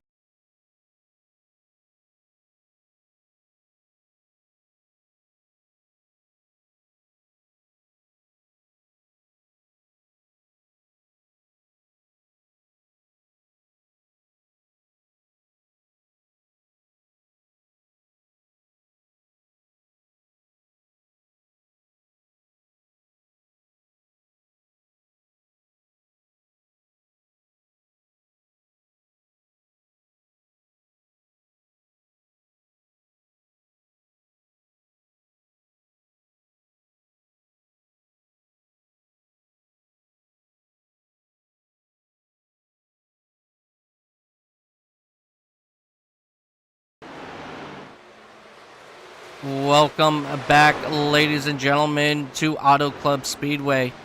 There has not really been much of a change since we went to our commercial break. But before we get back to the racing action, ladies and gentlemen, my name is Mike Taylor up here in the booth. And we got Dakota LaRue and Ronald Piles with us up here. Today, we are honoring not only our veterans, but we are also honoring the 13 men and women who tragically lost their lives back in August of 2021.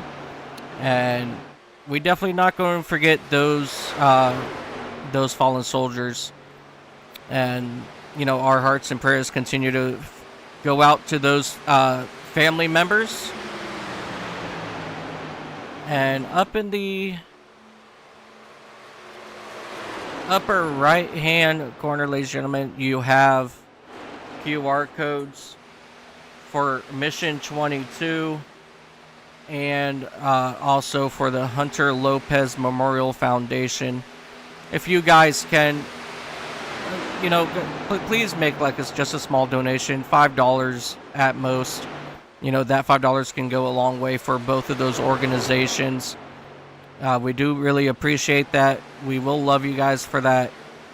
I mean, we love you guys either way, but we'll love you even more as we get back here to racing. Kensley Smith still out front by only 3 seconds now to Cody Benelli in that number 19 machine.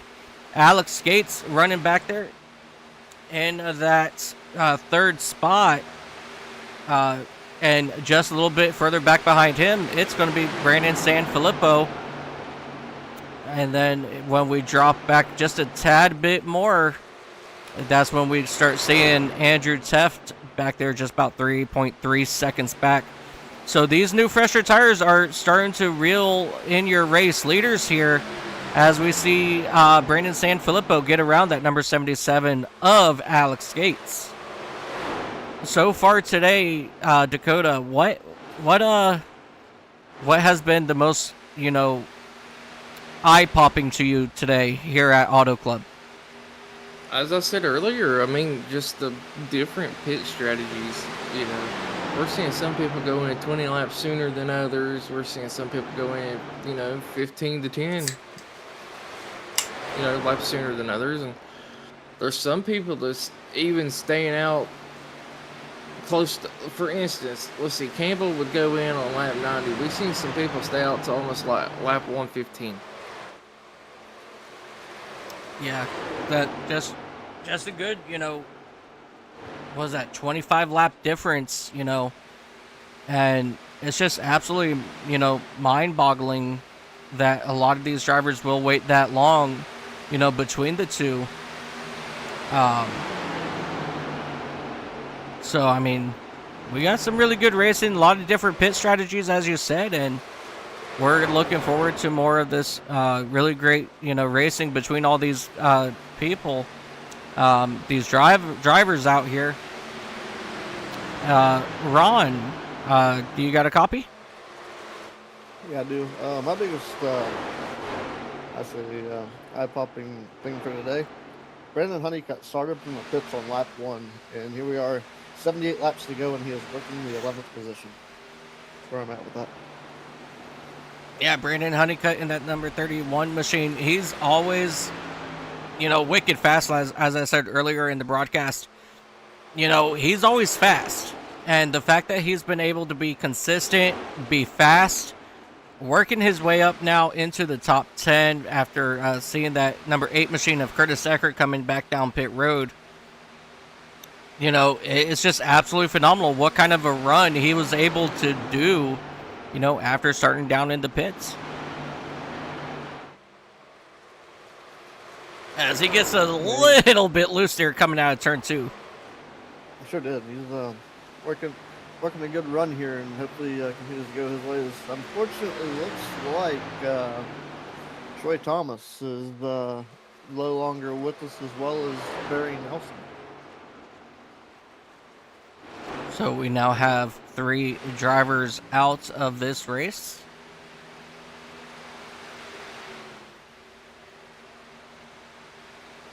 Oh dear Lord. The Alex Gates chat is still rolling.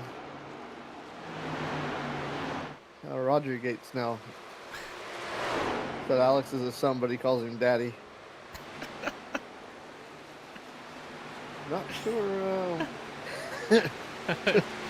I'm not sure what to do with that one. No, it's kind of like the vinyl logos for the vehicles that says "Daddy's money, but I'm Daddy." Oh, You never man. know.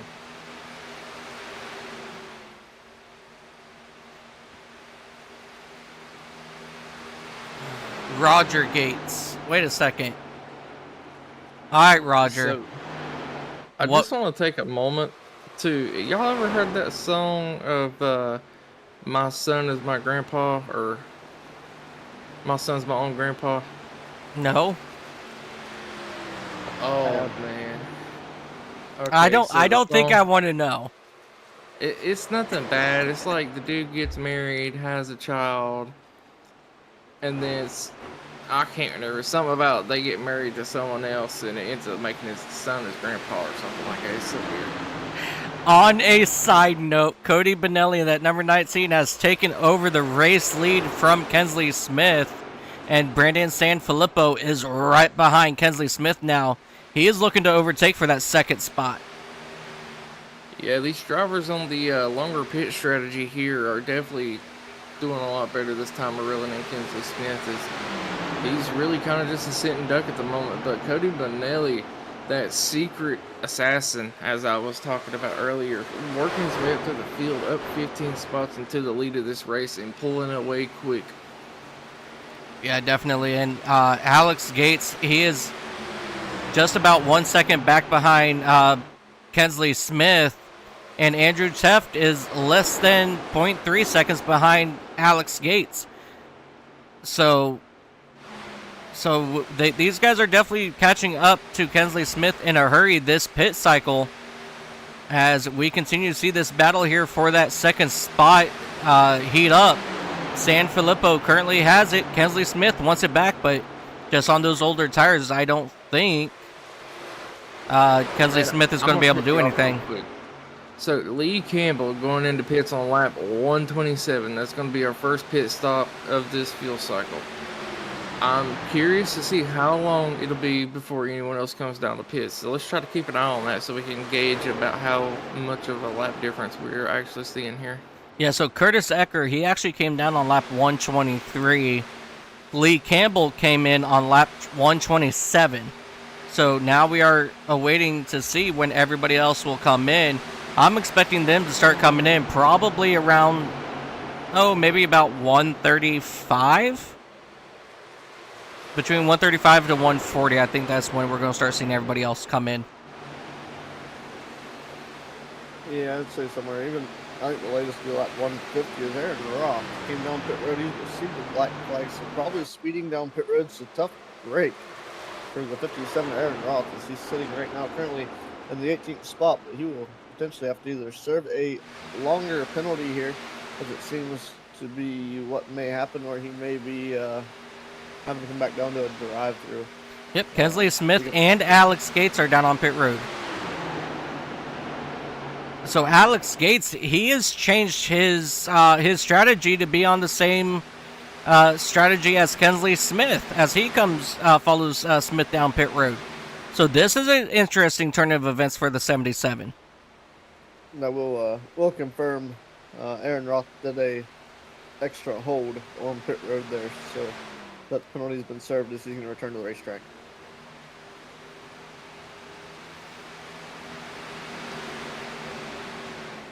As you see, Pit road, a busy place.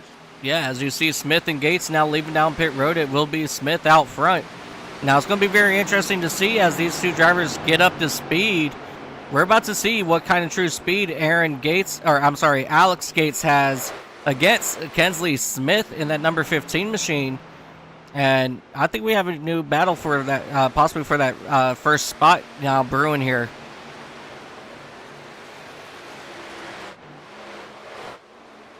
Yeah, but if these drivers are able to stretch this field out enough, is that battle going to matter, as they might not have to pit again? I mean, we're looking to go 70 laps from this point. These guys will have to pit, I think, at least one more time.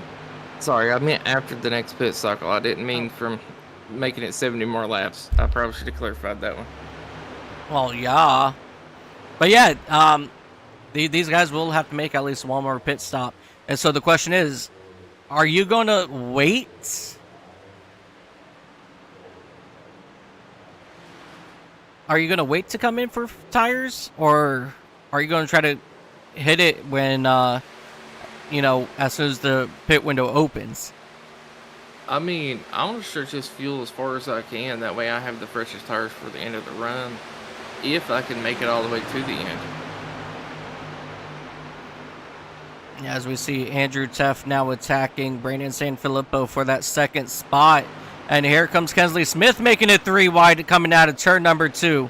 And he will quickly drive around those two drivers like they were standing still. That right there just shows how much tires mean here at Auto Club. As we're looking at your race leader of Cody Benelli, and there goes Kensley Smith working his way around him just like again, as he was standing still. Yeah, and Alex Gate following suit.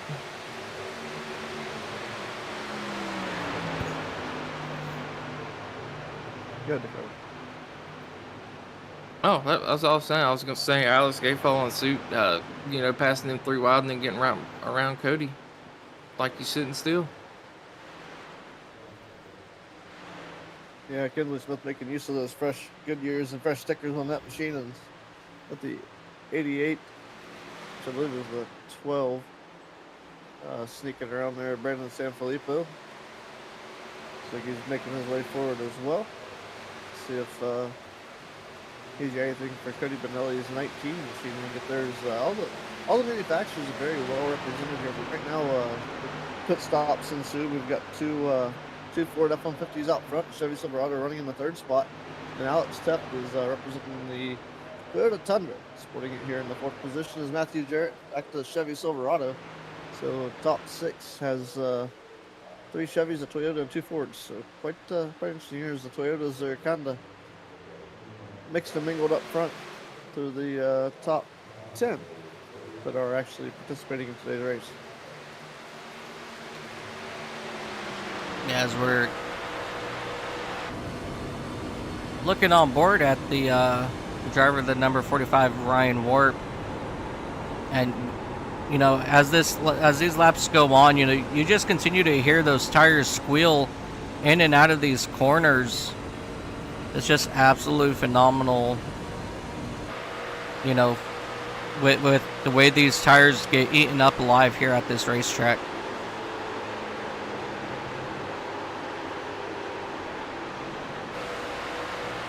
Yeah, we waited quite a good bit of time here throughout the course of this event, and these drivers making moves and figuring out where they can pass at and get around the racetrack.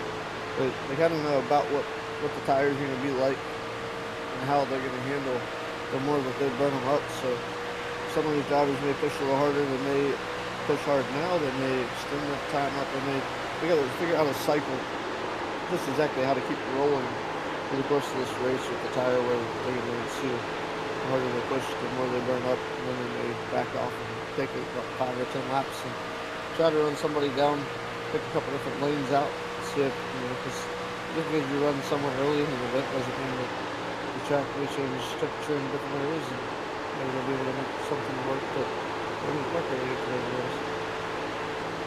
Yeah, as I take a quick look here at chat, Hair Sports TV says equals Ron Piles. Yep. It must be that LOLO.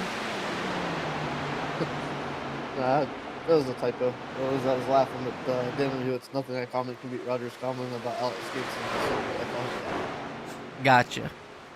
separate game over in there for him. I mean, me personally, I don't think I'd go around calling another man daddy, but hey, to each their own. Everyone's allowed to do what they'd like, but I gotta give somebody a hard time. Right on. Absolutely. As we see, Make it easier. yeah, as we take a look at this battle now for the race lead, Andrew Teft on the inside of Cody Benelli now. You know, I mentioned about Andrew Teft earlier, how he was back in like that 7-8 spot for the majority of the first part of this race, but here in the closing laps, you know, here comes Andrew Teft once again fighting strong to the for the race lead for the moment.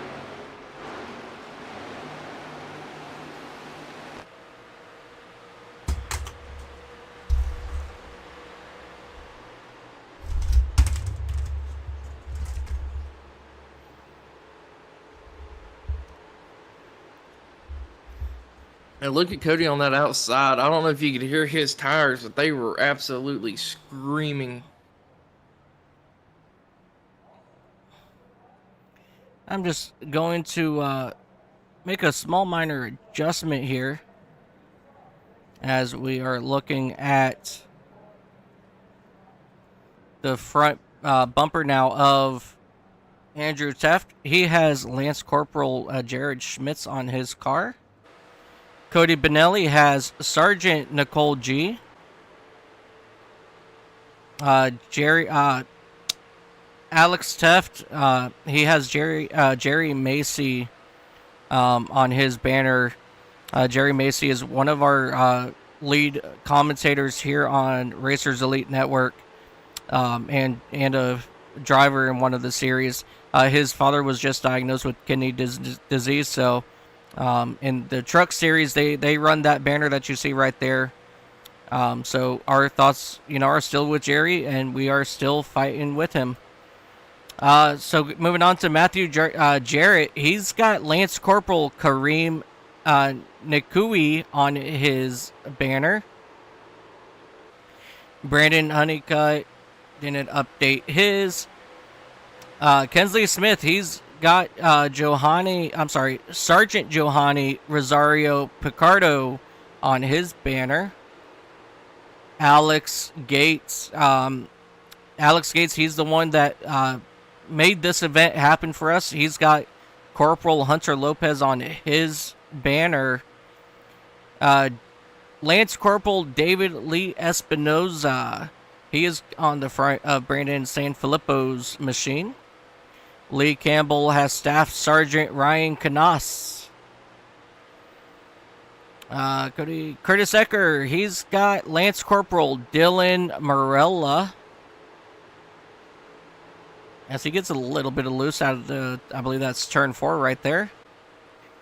Kyle Hess has Corporal Humberto Sanchez on the front of his machine. Dennis Kane in that number 4, he has Lance Corporal Riley McCullum. Ryan Warp in the number 45, nothing there. Adam Squires, he has Sergeant Nicole G on his vehicle. Truth Hoke has Staff Sergeant Taylor Hoover and a photo of him on the front of his machine. Terry Fennell has Hospitalman Max Soviak on his banner. Aaron Roth has Corporal Dagan William Tyler Page. And unfortunately, Barry Nelson, Troy Thomas, a couple of those other drivers out there, they don't have. We're not able to take a look here, but back to the race in action. Alex Tefton, that number 43 machine, he's out front by 3 seconds to Matthew Jarrett in that number 80 machine.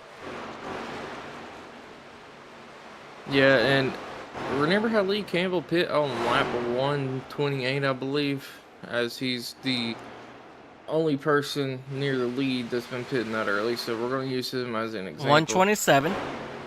127. So everyone else coming down pits around lap 142.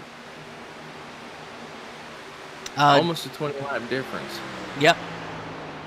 And we still got 2 people out on the track that haven't even pit yet. Is Matthew Jarrett actually just now going down into the pits? Yeah, so Alex Teff's still out. Yep, so Lee Campbell came down 127. Cody Benelli up in that 7th spot, 1 spot in front of Lee Campbell. He came down on lap 141, Andrew Teft on lap 140. So that that 15 lap difference there, that just shows that, whatever Lee Campbell is doing, it's just not working out for him as some of these drivers pitted after him, they are back in front. Yes, Kinsley Smith will take back over that race lead, but Gates not too far behind, and this gap this time is a lot smaller than it was last time for the 12 of Brandon. Only about 6 seconds back.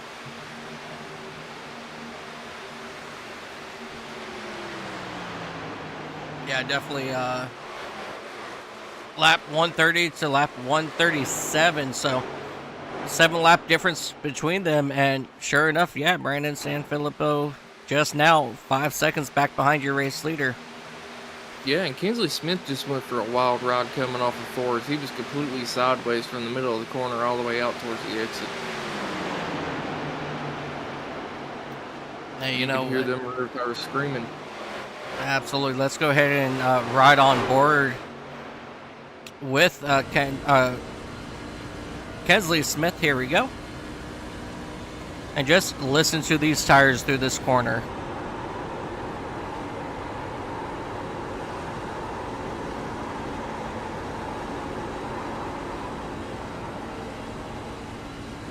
As you see, Brandon Honeycutt on those fresher tires of 14 laps just go around Kinsley Smith like it's nothing out here.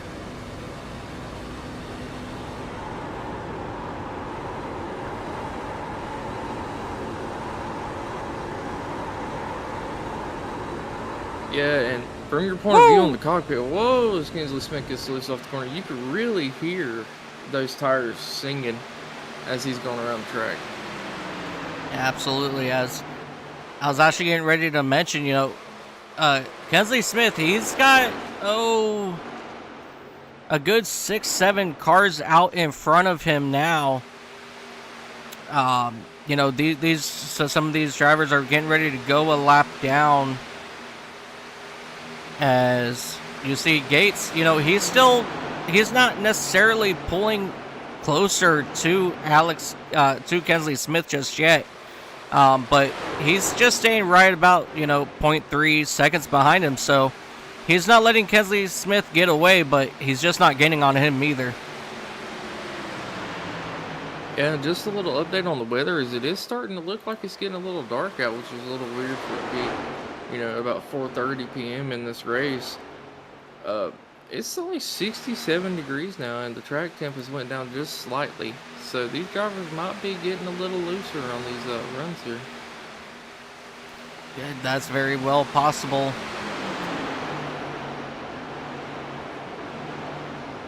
All right, let me take a look here. There's a good separation there between Andrew Teft, Gody Benelli.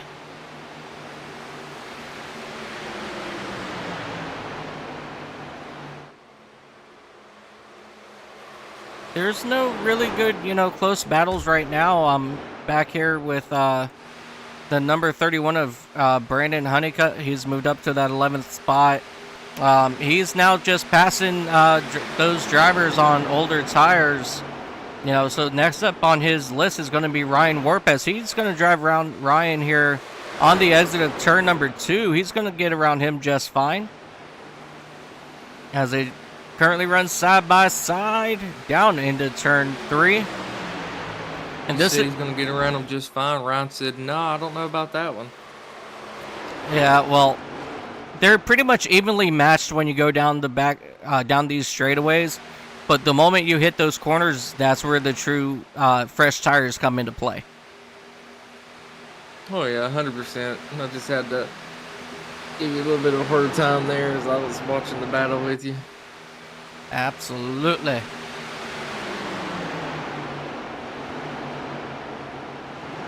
As we jump back up here to your race leaders, Alex Gates, he was able to get around Kinsley Smith. So now Alex Gates, he will lead. He will now lead this race. Yeah, but don't look now. That 12 truck is reeling them in, and Andrew Teft not too far behind the 12 of Brandon either. Yeah. Well, let's go back here and take a look for that pass for the race lead as they were coming out of turn number 4. Just what an incredible run there by Gates down onto the inside. And that is where he will overtake for your race lead. As we now will jump back live to this race in action. Gates is slowly pulling away from Smith now. And as you said, here comes that number 1288 machine of Brandon Sanfilippo as he's making his way around the lap car of Aaron Roth, as he will use that draft off of Smith to gain a little bit of speed here. And he will probably start attacking him here in the next couple laps. Yeah, and I really don't think these drivers expected this race to go green this long necessarily, as we are 155 laps in, completely green, not a single caution thus far. But it has made for some very interesting pit strategies and racing overall. Oh, absolutely. Definitely really good racer right now, as Brandon Sanfilippo, he is right on that back bumper of Kensley Smith. As they come here through turns 3 and 4. Smith just a little bit sideways there out of the corner. Look at that back end of his truck just get, wobbly there as they're looking to go 3 wide now here on the front straightaway.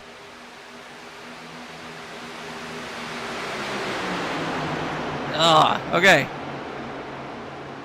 That number 57 machine backed it down, but right behind them is Andrew Teft, as these guys are looking to go 3 wide on the back straightaway, but they will go ahead and just run it double wide for the time being, as Andrew Teft, he will move in front of Kensley Smith, and Cody Benelli will also get around Kensley Smith here as well, as these laps start to wind down. And wow, look at the run by Andrew Teft to get around not one, but 2 drivers in one corner. Yeah, what an incredible run for Andrew Teft right now, as he is still trying to work the outside of your race leader of Brandon Sanfilippo. As Alex Gates in that number 77, he's starting to fall back as well, and we will have possibly a new race leader heading down into turn number 3 of Andrew Teft, as he will clear him on the backstretch into turn 1. But here comes that number 19 of Cody Benelli. He's attacking now on the inside of Sanfilippo, and he will overtake for the second spot coming out of turn number 4. But here comes Sanfilippo back on the outside here at the start-finish line.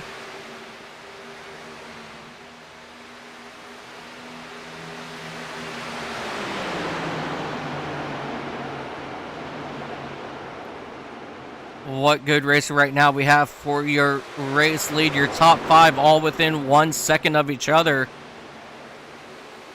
And then you have just about a 14-second gap back to that number 60 of Lee Campbell. So Lee Campbell's strategy of pitting early did not work out in his favor, as these drivers are now flying out of turn number 4. One driver I do want to touch up on is that number 43 of Alex Teft. He is now sitting just about 21 seconds back behind your race leaders.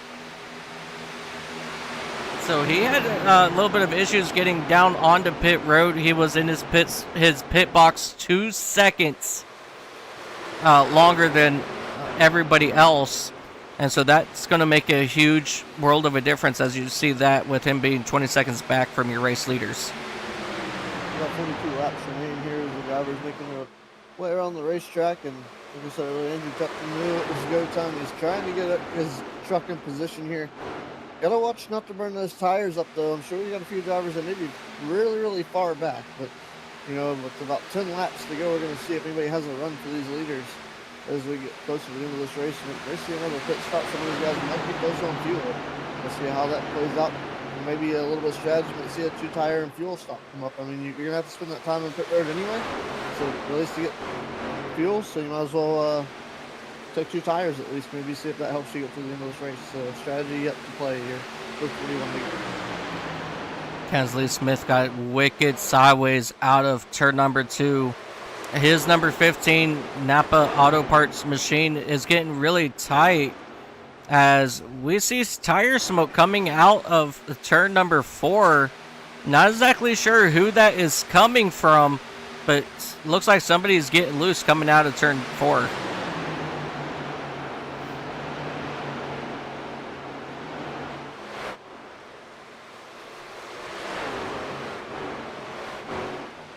I believe that may be maybe the 12 of Brandon Sanfilippo that maybe been getting loose.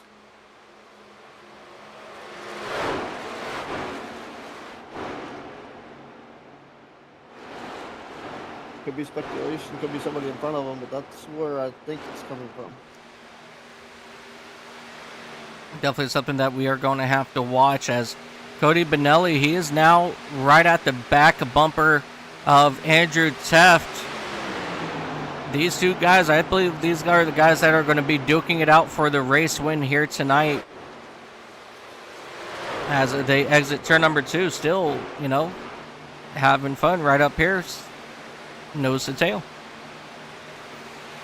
I do want to point out that they have made a 1 second gap between themselves and Brandon Sanfilippo in that number 12 machine. Curtis Eckert down on pit road.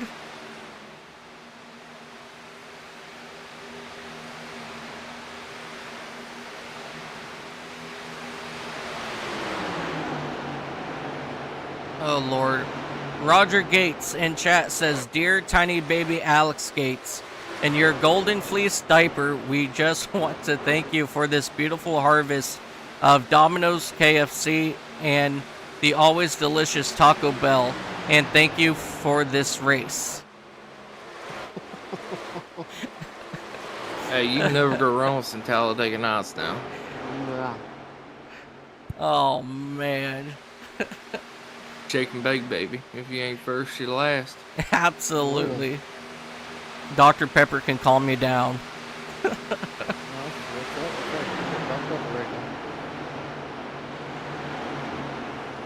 Well, if I let you win, then I can't win. That is true. As you guys see in that last shot coming out of turn number 2, the lights are on here at Auto Club Speedway. That means the sun is starting to set, and we got just about 35 laps to go, or 36 laps to go this time by. And it's only like 4:30 Yeah, right. in race time. Why? As Cody Bonelli really trying to reel in Andrew Teft for the lead here, getting all over really close to his back bumper here, as Andrew Teft seemed to have a little bit of an issue in the middle of 1 and 2, but able to get a better drive off.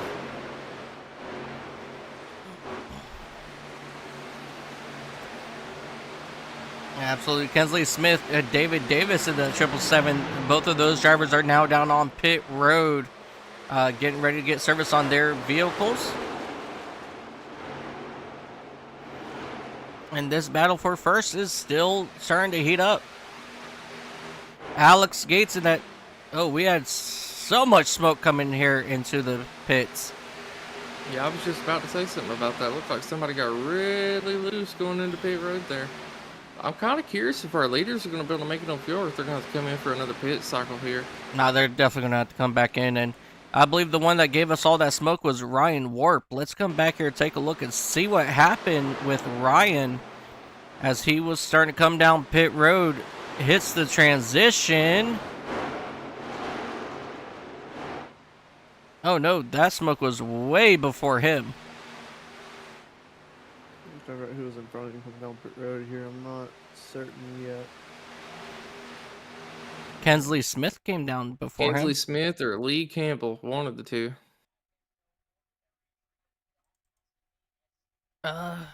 Let's do what I did not like doing.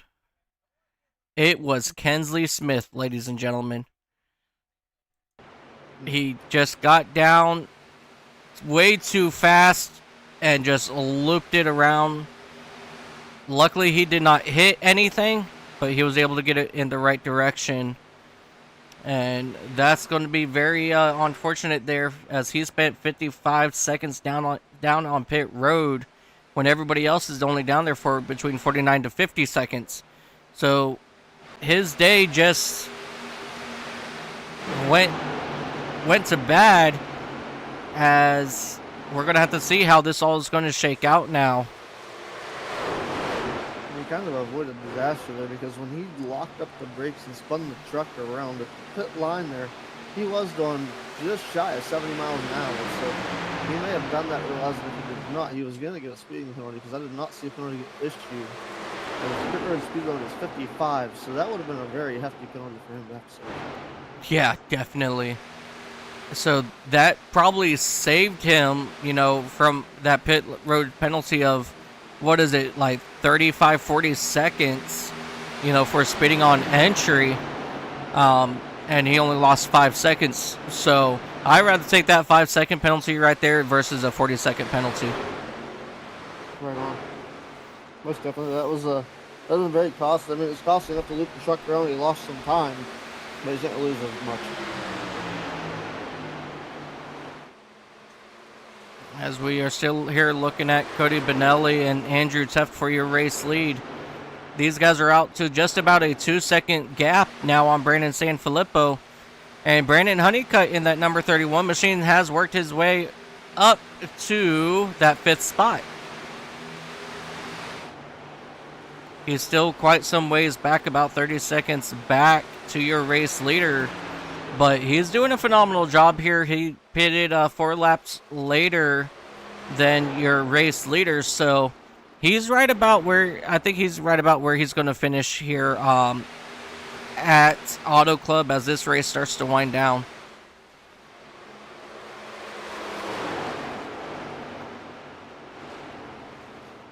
Your race leaders continuing to stay out here.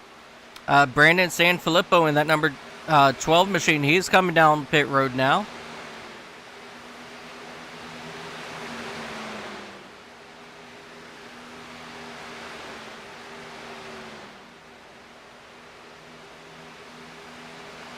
And 30 laps remaining. They continue to work their way around here. Andrew Teft scored your current race leader. He's watching Andrew here make his way around 184 mile an hour max top speed at the end of the straightaway. Down the back stretch going into turn 3. So let's see. Where's Andrew get the pit? We'll get one more pit stop yet to make potentially. So Yeah, it looks like. Oh, Cody Benelli gets into the back of Andrew Teft going into pits and possibly got a black flag there as he was coming in hot and heavy. See, we don't see black flags being served or being issued, so maybe they got lucky on that one. Yeah, that's, Woo, Mike, take a moment to go back and look at that one. Holy. yep, coming back right now. Take a look here as both these drivers slowing down to come down pit road. Benelli just gets in a little bit hotter. Dink. Oh, that was so close.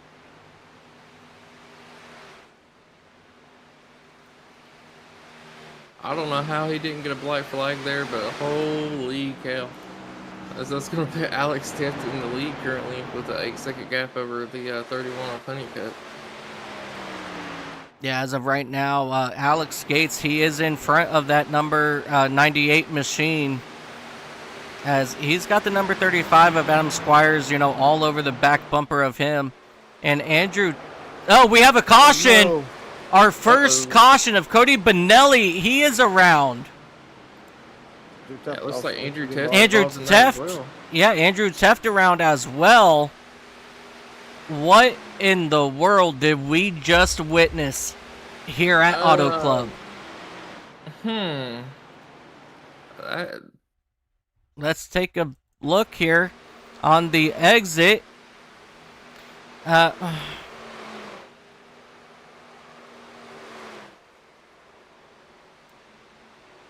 Ooh, I a little. I don't think we need to say more, ladies and gentlemen. No, I think we've covered everything that needed to be said about that incident already. Yeah, so let's prior go back to- to live coverage here as Alex Teft currently in the lead. Yep, sounds good. Yeah, what an incredible run here and turn of events for Alex Teft and Brandon Honeycutt. Ladies and gentlemen, Brandon Honeycutt now in second, and we have 25 laps to go now, right about. And all these drivers are definitely going to probably come down and get a fresh set of tires unless they are currently a lap down, I would say. As, you know, the fresh tires are going to have a huge advantage here, even if it's only a couple laps.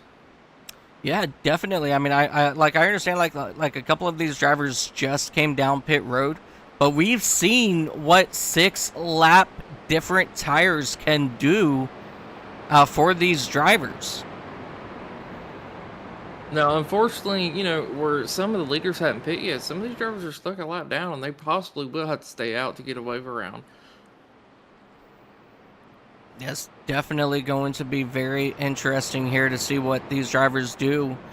As we see Alex Teft, he's going to yank his car down here to pit road. Brandon Honeycutt, he's going to follow suit. Curtis Eckert, the first car 1 lap down, he's going to stay out.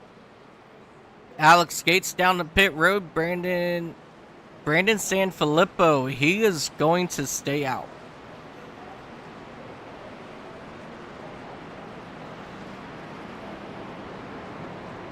I wonder if he's staying out to try to trap some of these people a lap down. I mean, that's a possibility, but he's got 5 old tires now. So, I mean, he might be able to manage with 5 lap older tires, but it's going to be definitely a uphill battle for him. As like you said earlier, we've seen what 5 or 6 laps the difference on tires is made. I don't think this was the right call on Brandon Sanfilippo's crew chief. I think he should have came down to get those fresh tires, because definitely as this race goes on here in the closing laps, his tires are going to get eaten up even more. And everybody, Alex Teft, Brandon Honeycutt, Alex Gates, Kensley Smith, all these guys are just going to drive around him like they're standing still. Well, leading up to that incident, on the pit road exit, I believe Andrew got kind of upset with himself. He did clip the racing surface from the apron, got a little loose at the back of the truck up above him, was served a black flag by the sim due to that, so I don't think what we saw was what we thought. May have been some frustration of himself, and there was a victim involved. I got you. Either way, the caution is going to lead to some good racing, as we only have about 15 laps to go. No, 25 laps to go. Sorry about that. Math is hard. Anyways, and all these drivers are going to be pretty close to the same tires here. It's going to make for a very interesting end, as we still have about 9 drivers on the lead lap currently, I believe. Yeah, just about 9 drivers. 10 drivers, including Curtis Ecker in that number 8 machine. He was he got the wave around. Kyle Hess, Adam Squire, Ryan Warp, they all got the wave around as well. As we're going to line these guys up, and we're going to do this as the sun is setting here at Auto Club Speedway. There is nothing like awesome racing under the lights, no matter where you go in the trucks. I personally love watching truck racing under the lights, because it just brings out the best in these race vehicles. And so we are really excited to get this thing underway for the finale. Yeah, we're coming. We're coming. What, 24 laps? 25? Yeah, 24 laps to go this time by. Yeah, So I'm still confused as why the lights are on at 4:30 p.m. But I'm not going to question iRacing. They know what they're doing. Look, you have to understand the whole, tilt of the Earth to the sun, and it's something that's for another day. That's above my pay grade. But here we go, ladies and gentlemen. Brandon Sanfilippo will bring him back to the first restart all race long. And we are green flag racing once again here at Auto Club Speedway. Sanfilippo gets an incredible start there, as he's going to go up and block Alex Teft from getting a run on the outside of him, as we now have a 3-wide situation possibly going to happen here, as Brandon Honeycutt in that number 31, he's now going to attack Brandon Sanfilippo. And Kyle Hess in the number 86 machine, he's gone around. Not exactly sure what happened to him there. But right now, Sanfilippo, he's still holding strong to that race lead. Brandon Honeycutt still trying to get around him as they continue to run side by side. And Kensley Smith, he's looking to make it, try possibly 3-wide here on the front straightaway, but thinks better of it. They will now run single file for the top 4. Everybody else is going to be running side by side behind them. As you can see, once again, they're using up all different sorts of this racetrack here at Auto Club. And just a little update on his, he did not wreck. It looks like he might have had some engine trouble and decided to pull it over and take it into pits. And I think he might be loading it up on the hauler for today. Thank you for that update. Alex Tufton, that number 43 machine, he is taking it out to the front here. But here comes Brandon Sanfilippo fighting back on the inside of that number 8812 machine as they run side by side down here into turn number 1. You know, Brandon Sanfilippo, he's doing a lot better than I anticipated on those older tires. And I guess those tires cooled down enough where he's able to contend with these guys on fresh tires, as we see Alex Teft once again fighting for the race lead. Yeah, and to your point, you know, the tires had a chance to cool down, but once they get heated back up, he's going to be still back in the same situation of being on fire like old tires. And I think we're starting to see that now as he's dropping back on pace just a little bit. Kesley Smith pounds the outside wall on the exit of turn 4 that time by. And he's going to fall back right behind David Davis in that 777 machine, somebody that we haven't really talked about much, as they decided to try to take it 3 wide behind them. Sanfilippo working that bottom side of the racetrack to his advantage. He has company to the outside. Alex definitely going to let this race go away easy. But keep your eyes out there. And Honeycutt in that third spot in the 31 from pit road at the beginning of this race. Here we are, 21 laps to go, and he's a contender for the race win.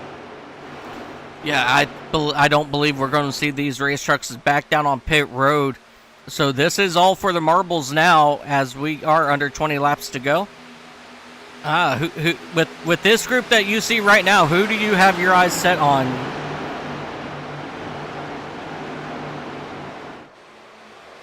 I mean, me personally, I'm going to have to go with Kinsley Smith, as he's a really good, you know, drafter, and he's really good at these high draft tracks. And right now, he's on the same tire advantage that everyone else has, and he's been able to keep it out front most of the race, you know, due to pit strategy. So that's a really tough call right now. We got a, looks like the 12 is in the wall there just a little bit. My eyes right now, much as I mentioned Brandon Honeycutt, I'm setting my sights maybe on David Davis.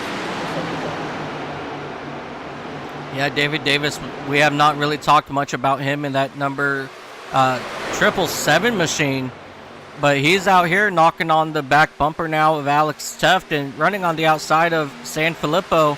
Remember, Davis has more fresher tires compared to Brandon Sanfilippo in that number 12 machine. So as these things start to, you know, get closer to the to the checkered flag, I'm anticipating seeing that 12 cars start to fall back. And just want to point out, if Alex Gates gets the win, he's getting a Red Bull so he can fly. Absolutely. But Alex Gates, he has a lot of work to do in that number 77 machine, as he's back in that number 7 spot as that 777. He's looking to take the race lead from Alex Teft in that number 43. 18 laps to go, and these drivers are putting it all on the line as they make this around side by side. This is top 10 as they duke it out here. So we've got 12 drivers on the lead lap now, so we've got 12 potential winners racing here. We'll see who's going to come up with it. And he may not be in the lead now, but I was watching an off-road truck race the other day, and 2 of the drivers got locked together, and the guy in 3rd place ended up winning the race. So, I mean, it could happen here as well. Yeah, as we come up in our chopper cam, just so you can see this 7-car pack here just rolling through turns 3 and 4 back to the tri-oval. Alex Teft out front. Some really good racing here all around.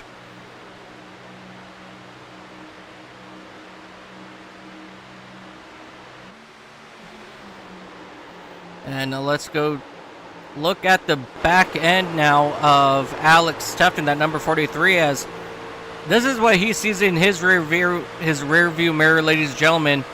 He's got a whole pack of hungry truck drivers behind him that wants to get around him for the race win tonight or afternoon.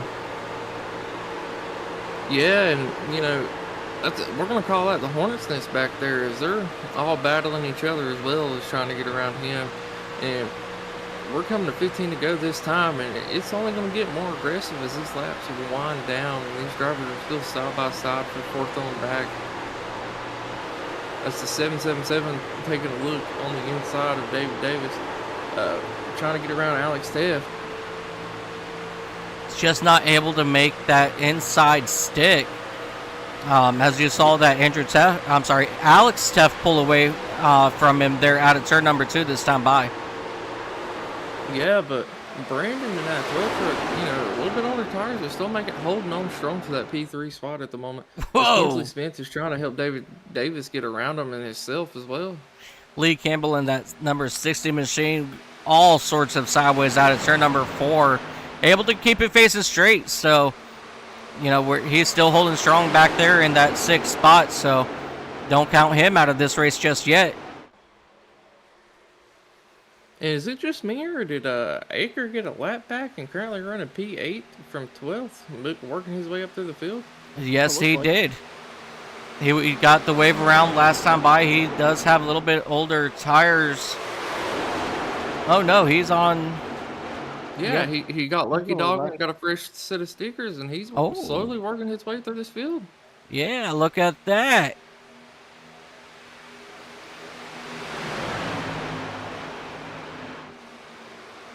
Look at them go 3 wide for the race lead here.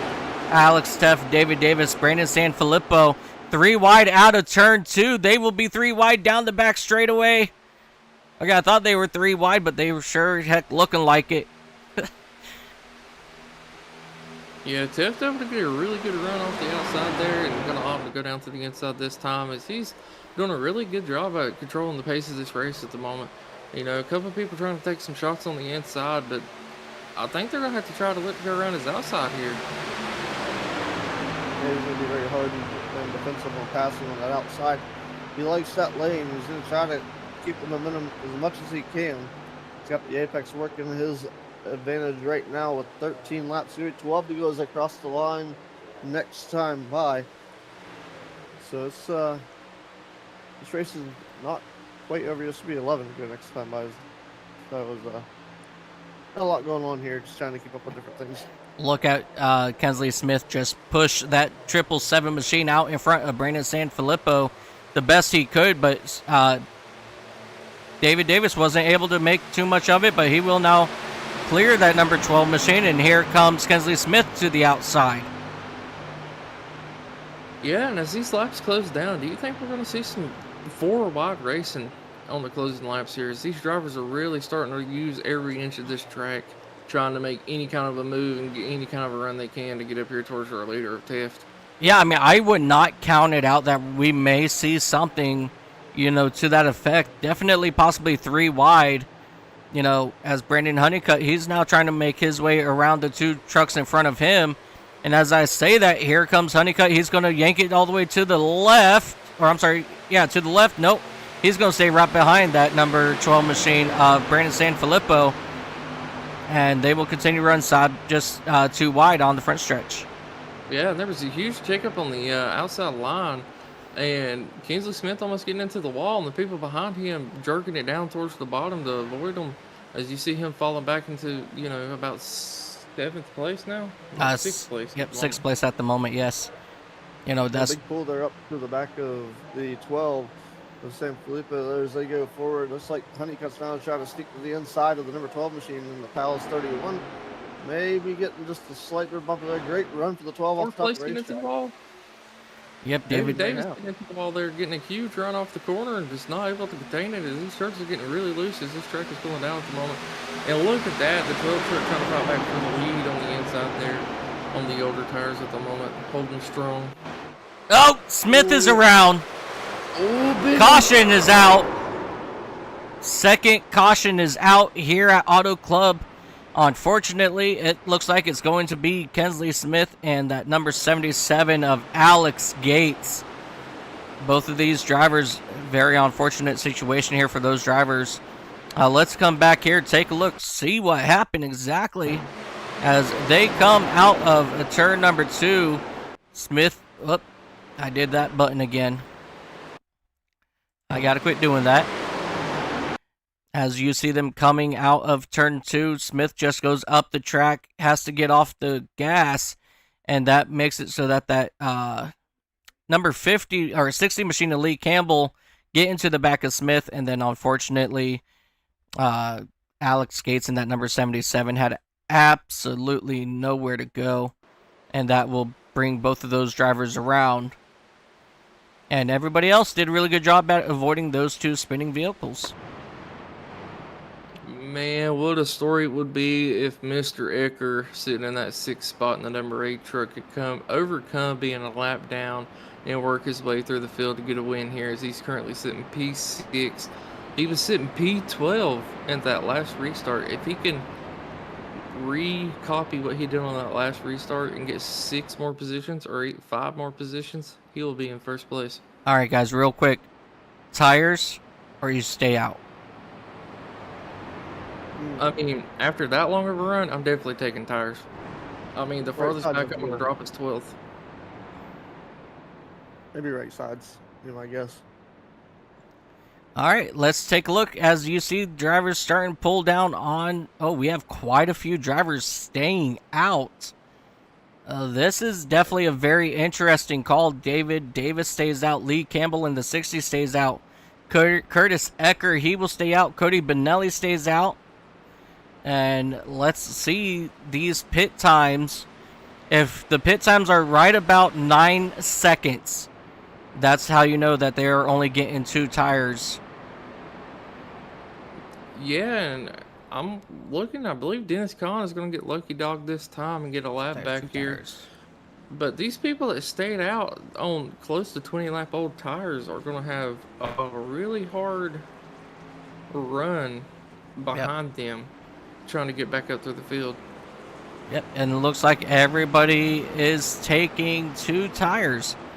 A little bit of a longer pit stop there for Kensley Smith with a 19.6 second pit stop. So he is probably getting a little bit of damage repaired on his machine. So he'll come back out up in that 11th spot. But let's talk about these front guys. The top 4 stayed out. So David Davis, Curtis Ecker, Lee Campbell, Cody Benelli. These guys stayed out here on pit road, and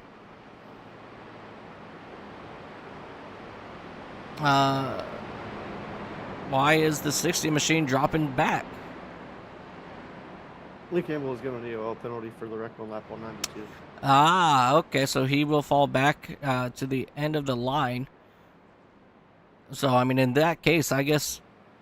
I would come back down and get 2 more tires in that case. No, he did not come down pit road this first time around, so he just he's now in a little bit of a bigger hole here, you know, with having to fall back to the back end of this field. I think this one definitely really bit him in the rear end here, as I can't really necessarily put blame here on that number 60 machine, as you know, Kensley Smith had to check up from to avoid hitting somebody, and just because of that, you know, that quick checkup, Lee Campbell really just did not have anywhere to go. So honestly, I don't think this was the right call coming from our race control. But I mean, that again, that's my opinion. What an interesting strategy of Dennis, you know, getting a wave around being a lap down car and not going in to get a fresh set of tires. As, you know, he got lucky dog that last time by. Yeah, for sure. And let me make something perfectly clear, just in case if, you know, our race control comes back, you know, our race control, she does an absolute phenomenal job every single race here for Racers Elite. And, you know, sometimes us broadcasters, we don't always agree with race control, but, you know, but that's just the, you know, love-hate relationship that, you know, broadcasters have with the race control. But she does a phenomenal job, ladies and gentlemen, so we definitely want to give her a huge shout-out. Chan, thank you so much for everything you do as we go green flag racing once again here at Auto Club. Davis out to a really big start, and they are going to fan out just about 3 wide back there for, I think that's for that 10th spot. 10th spot, something like that back there. As David Davis, he'll pull out to the race lead with Cody Benelli still hot on his tail. Yeah, most definitely is racing continuing where I can see both sides of so there's one of the trucks had to slow up. He was going to turn somebody, and he wanted to take the lead away, and he ended up looking up. So that's why she made the call she did. So the fire did. Trouble! 43's around. Ooh, that was a big hit. Another hard hit there for that 50. Harry Pennell involved in this one. Yeah, definitely. So now these drivers that stayed out and did take tires are starting to look like that might have been a good idea. Yeah, Brandon Sanfilippo, he overtook the race lead right before. Oh, look at that pace car just drifting through the turns 1 and 2. I don't know if you guys saw that. I did not. You guys did not. I need to really map a button for our pace car. But we're going to watch this pace truck driver come out of the pits and come around 1 and 2 as your race leaders pass him. He threads the needle, and he's just whipping that truck around the corner, drifting it. Look at that. What good driving by Fred, our pace truck driver. Okay, so do these guys come down for the final 4 laps, or are you going to stay out and try to hold on to it? I mean, at this point, you're kind of just stuck with what you got unless you're going to come down and take 4, fresh Dr. Feelgoods, as the late great Matt Mettler would say. And I just want to say... Did you say late great? Mm-hmm. Yes, sir. It ain't necessarily late great, but the great Matt Mettler would say. Because when you say late great, that means they passed away, and I'm like, wait a second. Did something happen overnight that I didn't know?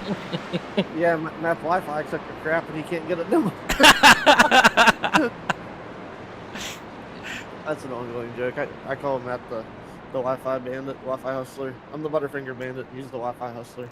Matt, I got a minute here. Matt, I just want to take a moment to go ahead and shout out Matt and Mr. Mike here for giving me a shot at doing this broadcast and stuff, as I've quite enjoyed it and learned quite a lot from the both of them. They've both been very great teachers, and I appreciate them very much. Yeah, absolutely. Crystal, actually, my girlfriend, my wifey, whatever you want to call her, she was like, aren't you a little upset that you brought in Dakota and now he's doing his own thing as well? I'm like, no, of course not. Just stay away from my clients, all right? Gonna make that perfectly clear. If the pay is good, no, it's like... As I look back because she's yelling at me in the background. No, absolutely, Dakota. There's enough leagues out here for us all to have something, and we broadcast once a day. We're always looking for more broadcast, opportunities out there. So, I mean, if people, get those in, man. Have fun with it. I'm glad that you took the dive, and I'm glad that I decided to pull you up into the booth with me for Fast Action Racing Series. To start off, and then brought you over to ISNF over on my personal broadcast. But so. Just, I'm glad that you're up here, glad that you're learning, glad that you're having fun. And, we're working out some new antics, to get better with some side-by-side action as well. So we can do a side-by-side picture, so that we have a lot of cool things in the works between me and you. And, I'm looking forward to many, many, many more races with you as we both continue to make these broadcasts better. Don't get me wrong, it's cool being off on your own and stuff, but it's a lot easier to broadcast when you got someone else in the booth, as I learned the hard way the other night doing my first production, trying to do it by myself at the start of it. Luckily, Matt was able to hop in and kind of help me out a little bit and there towards the end, but it is a lot harder to broadcast when you're solo. Oh yeah, And there's plenty out there. It's hard for us to cover it all. There's a lot of leagues that like to race in the same nights. They cover the same time slots. There's a lot that we're already broadcasting for. So unfortunately, we have to turn them down and turn them away. We don't have any coverage for them. Yeah, we're getting ready to go green this time. Sorry to cut you off. We are getting ready to go green. I believe the base truck is about to go in, and we got 2 to go. Green-White-Checkered. Mike, take us back to the green, bud.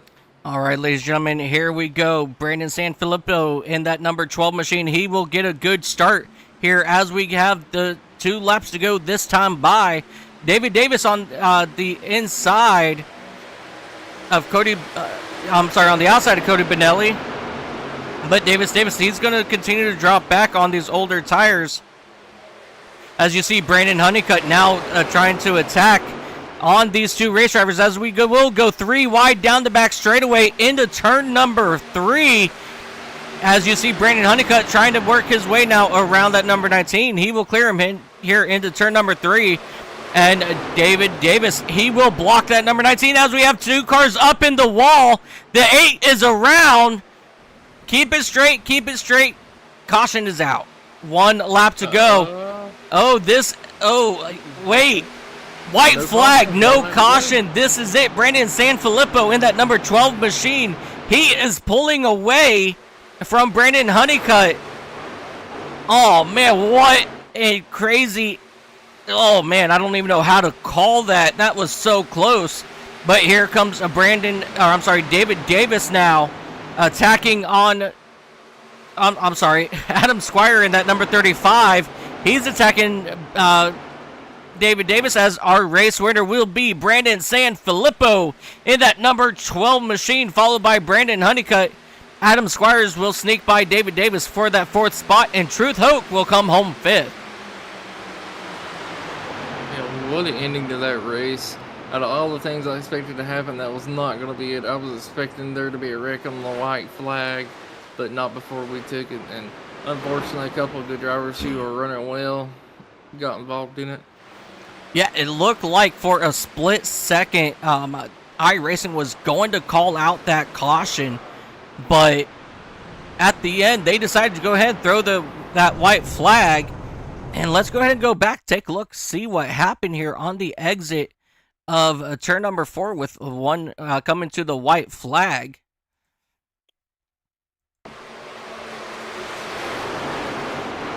Two trucks get up into the wall.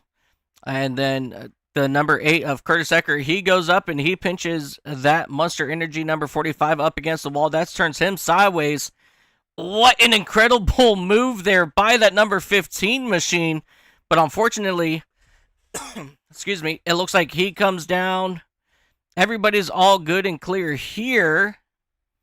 And then something happened with Ryan Warp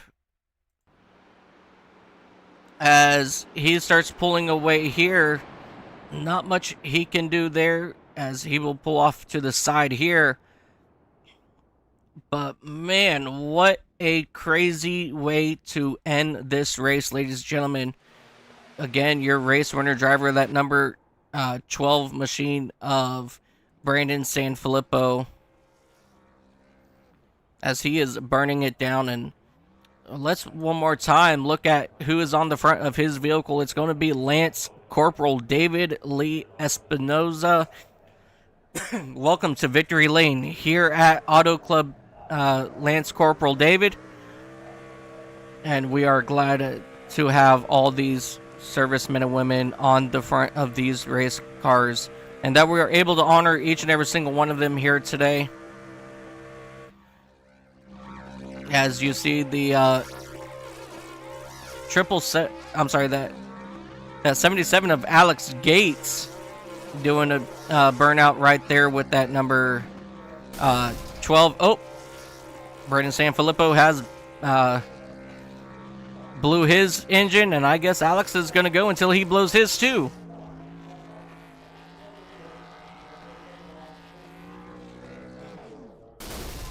And there it goes. That's what I was waiting for. Well, he was waiting for that as well. All right, ladies and gentlemen, let's take a look, see who's down here with us. Adam Squires in that number 35 machine. He's here. Let's go ahead. Let's take a quick moment here. Let's take a quick commercial break. When we come back, we will talk with our top 3 drivers and hopefully get Alex Gates up here as well. So just hang tight with us, and we will be back after the commercial break. With a head of steam moving to the outside is Chin. Richie says it can't be done. Tony Shallen says turn on the reggae music. If you're gonna pass me, you're gonna do it high. There is just one more lap remaining, and look how close Modoff is. He got the slipstream.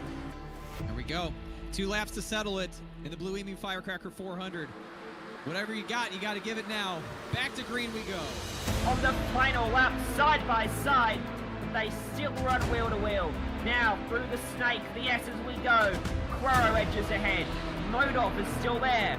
White flag, one more to go on the Daytona 250. Kepler leads that lap. Who's going to lead the last one? To the line. Look at that. Dave Chapman, he's going to send it around the outside final corner. Has he got it done? Continuing to go side by side for the lead through 3 and 4, and they manage it safely. Now through 5. And hunting for a way by Side it by all. side. Round 2 between Phil Sellinger and Gold. To the outside.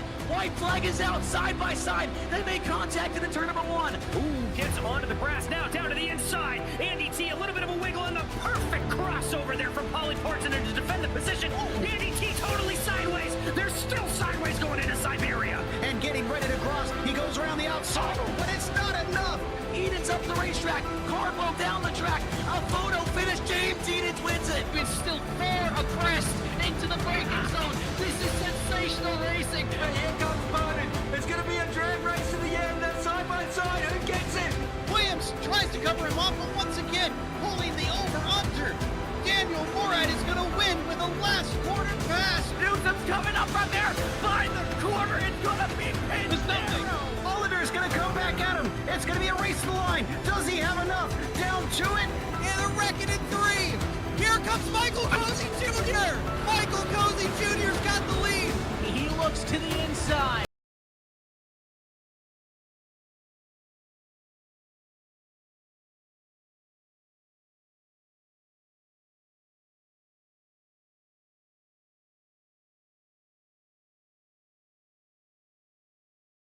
Back, ladies and gentlemen, to Auto Club Speedway, as we just finished running the Hunter Lopez Memorial Foundation 200 right here at Auto Club.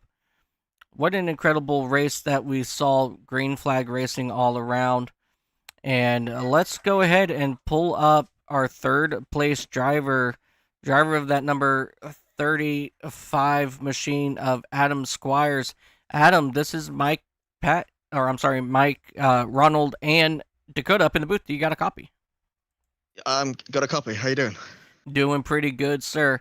All right, what an incredible run for you there in the closing laps. Big crash coming to the white flag, which was able to propel you from like that 7th or 8th spot all the way up to that 3rd spot. How was the race overall? You know, we had that really long green flag run at the start, going about 170 laps or something like that. Then you finally got time to breathe. How was your race overall? And yeah, just walk us through the final restart. Yeah. I mean, I don't know if you saw, I spun coming to pit road the first time. Yes. So yeah. So the 170, I think it was 172 laps of green was not what I needed, but so from there it was just kind of like trying to stay in the race, hoping to get a caution. Obviously we know what happened then. We got the caution. So yeah, and then I needed a little bit of carnage still, because when you take the wave around, obviously you start at the back behind all the lapped cars, and I still needed to pit for tires. So yeah, we're very fortunate the way the cautions fell at the end, and the way the wrecks were. We managed to avoid the wrecks. So yeah, it was a bit. I don't know how the race was for you guys, like the 170 green flags. For me, I mean, I always felt like I was racing somebody. But yeah, I don't know how that would have been like from a spectator's point of view. But yeah, the end was crazy. Yeah, so I mean, from our perspective, you know, the first 170 laps, it was watching, uh, Kensley Smith pit, and then about 15 laps later, everybody else pit. Then Kensley comes back, and then they catch Kensley. And I mean, it was a very interesting race all around, despite the very long green flag run. Had a couple incidents getting down on pit road. But I mean, all around, it was really good racing. During the pit cycle, it kind of like died out because everybody would get separated. But there was always somebody racing somebody somewhere, and you guys kept us busy up here even during those 170 green flag laps there. But really good run for you today, Adam. I know this is just like one of those exhibition races for us. But what kind of momentum does this give you as we head into week 2 of the Tuesday, Wednesday, Thursday series? Well, I mean, that's 2 podiums in a row, so yeah, hopefully I'll carry that forward. I think I'll be racing on Wednesday next week, so fingers crossed. That should be good. Gotcha. I apologize. It's week 3 for the yeah, correct. Tuesday, Wednesday, Thursday. It's week 2 for the Friday Super Speedway series. But anyway, before we do let you go today, is there anybody that you'd like to give a quick shout out to? Obviously the reason we're all here today is to raise money for charity and to honor some fallen heroes. So I was carrying the name of Sergeant Nicole Gee of the United States Marine Corps on my car. So thank you to all of the servicemen and women who keep your country safe and keep my country safe. Absolutely. And you do join us from another country. What country are you from? I'm from the United Kingdom, England. All the way from the UK. It's Remembrance Sunday here as well. So we honor our servicemen and women today as well. Oh, that is actually really cool. I was actually questioning that yesterday. I'm like, are we the only country on this weekend that honor our veterans? And apparently that's it's the case all across the world. So, thank you to all of your men and women, in your guys' military as well for everything that they do. And congratulations again, Adam, on your 3rd place finish. And we look forward to seeing you, I believe, Wednesday night, you said. Yeah, that's great. And yeah, thank you for you guys. Thank you for everyone who took part. And I look forward to listening back to the broadcast. Yes, sir. Ladies and gentlemen, a driver of that number 35 Yahoo pickup truck, Adam Squires. Let's go ahead and bring up our... wrong driver. Let's go ahead and bring up... Let's go ahead and bring up your race winner, Brandon Sanfilippo, driver of that number 1288 National Guard machine out of Jacksonville, North Carolina. Brandon, do you got a copy? Hey, I do. Brandon, what an incredible run for you today. You stayed out front for a good majority of the race, fell back a little bit there. Had some old tires at one point, then late caution came out. You were able to come down, get fresh tires, and you were able to come rally back all the way to the race lead. How was your race overall, and walk us through those final couple restarts? I thought the car was pretty steady, just an emotional roller coaster. Before that first caution came out, I was pretty comfortable about 3rd as long as I hit my marks. I thought I'd at least get P3, and I would be happy with that. So when that came out, I'm like, oh boy, here we go. It's going to stack us all up. But I guess it just came down to either taking tires or not on that first caution. With only one set, I thought, man, we're stacking all up. People are going to be fighting the odds of another caution late. Are probably pretty good. So luckily that panned out. I know Honeycutt and I were one of the only few cars with tires left. So really put us in a good position to pull out a 1-2. Yeah, definitely very interesting to watch you guys fight. Brandon, he's not here in Discord for some reason, but I know that Brandon, he at some point had issues like on the first lap or something like that. He finally came back out, back in 20th, and I mean he worked his butt off to get all the way back up to 2nd. And I don't know if you were talking with him throughout the race, but did he mention anything that stood out the most to you? Honeycutt is definitely a tire saver first, so he was stretching runs as long as he could, putting himself in a good position if a caution did come out. So it really paid out for him in the end to do that. But that's typical Honeycutt fashion. He finds a strategy to put himself up at the front at the end. So no surprise. Yeah, no surprise there. And before we let you go here today, Brandon, is there anybody that you'd like to give a shout out? Yeah, friends and family who are watching. My fiance Lindsay, the dogs that watch with her, um, my parents, cousin John, all my family members who tuned in today. Appreciate you guys for tuning in, supporting, and not to forget, most important shout out, Lance Corporal David Lee Espinoza, one of the victims of Cabal. So I was proud to represent him with his name on the banner on the front of my truck. So I'm proud to do that. Yeah, absolutely. You know, today is a very big reminder what these military personnel do each and every single day that they are out, serving our country. And it doesn't go only just for our men in service personnel, but we definitely want to remember those 13, and we're glad that we were able to represent them here on the Racers Elite Network and provide this race for them today. Yeah, absolutely. So, all right, ladies and gentlemen, your race winner for the Hunter Lopez Memorial Foundation 200 here at Auto Club, Brandon Sanfilippo. And let's go ahead and bring up the man that made this happen, driver of that number 77 machine, Alex Gates. Alex, do you got a copy? Yeah, here you guys. You got me. Yes, sir.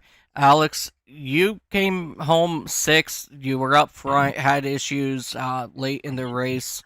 Overall, before we get down to the nit and gritty of things of getting you up here, how was your race, and what was it like fighting all the way back to sixth? It was good. Had a really bad qualifying. Was able to work my way up in the beginning stages. Truck was weird. It would go from loose to tight to like it just wasn't consistent. Probably mainly because of the way I was driving in the beginning. But once when I figured out that groove, um, it started picking back up, and then I was able to steal Brandon's Sanfilippo's pit strategy, which actually helped me.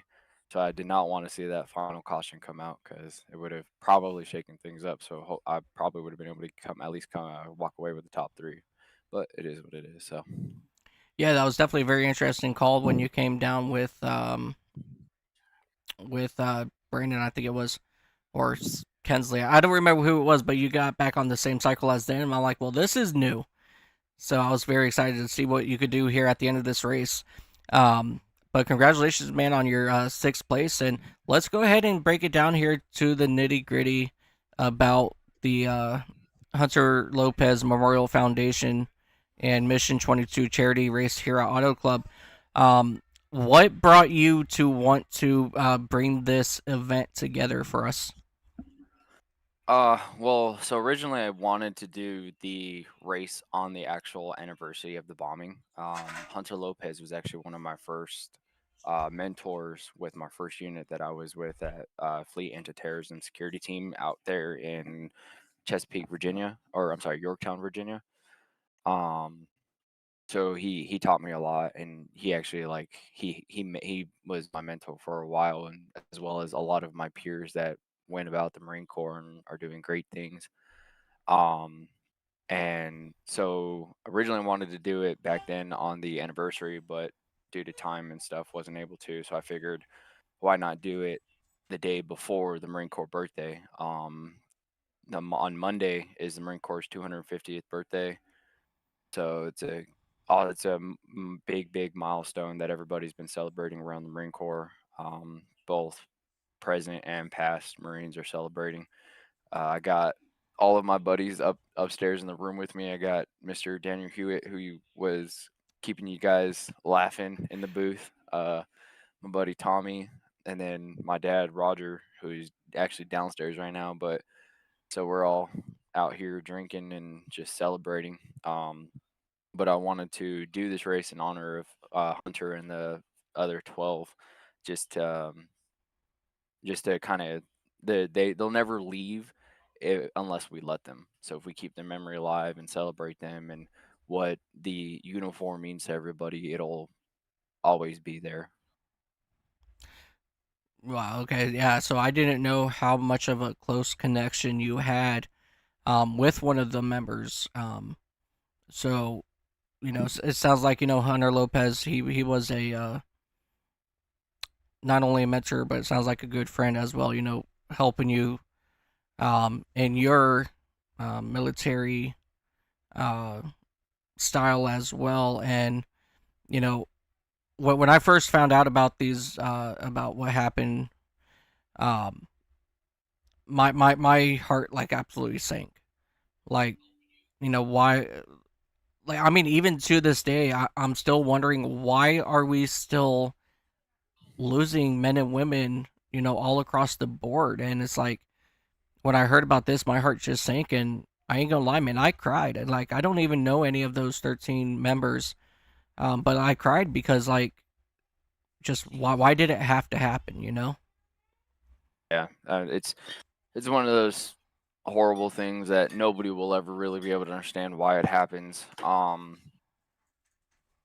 Obviously, like if you talk to any Marine, it's the cheesiest thing you could say is everybody says, "Oh, I joined the Marine Corps because I want to go protect the country," and depending on what my job is, be able to go overseas and kill the bad guys that are trying to hurt my friends and family back at home. But at the end of the day, nobody wants a war because No. if you go overseas, the people that you're getting rid of, their goal is to do the same thing to you. So there's no winning in the situation, and it's nothing we can change. It's just the world we live in. You just gotta do what you can, hope for the best, and just look out for each other.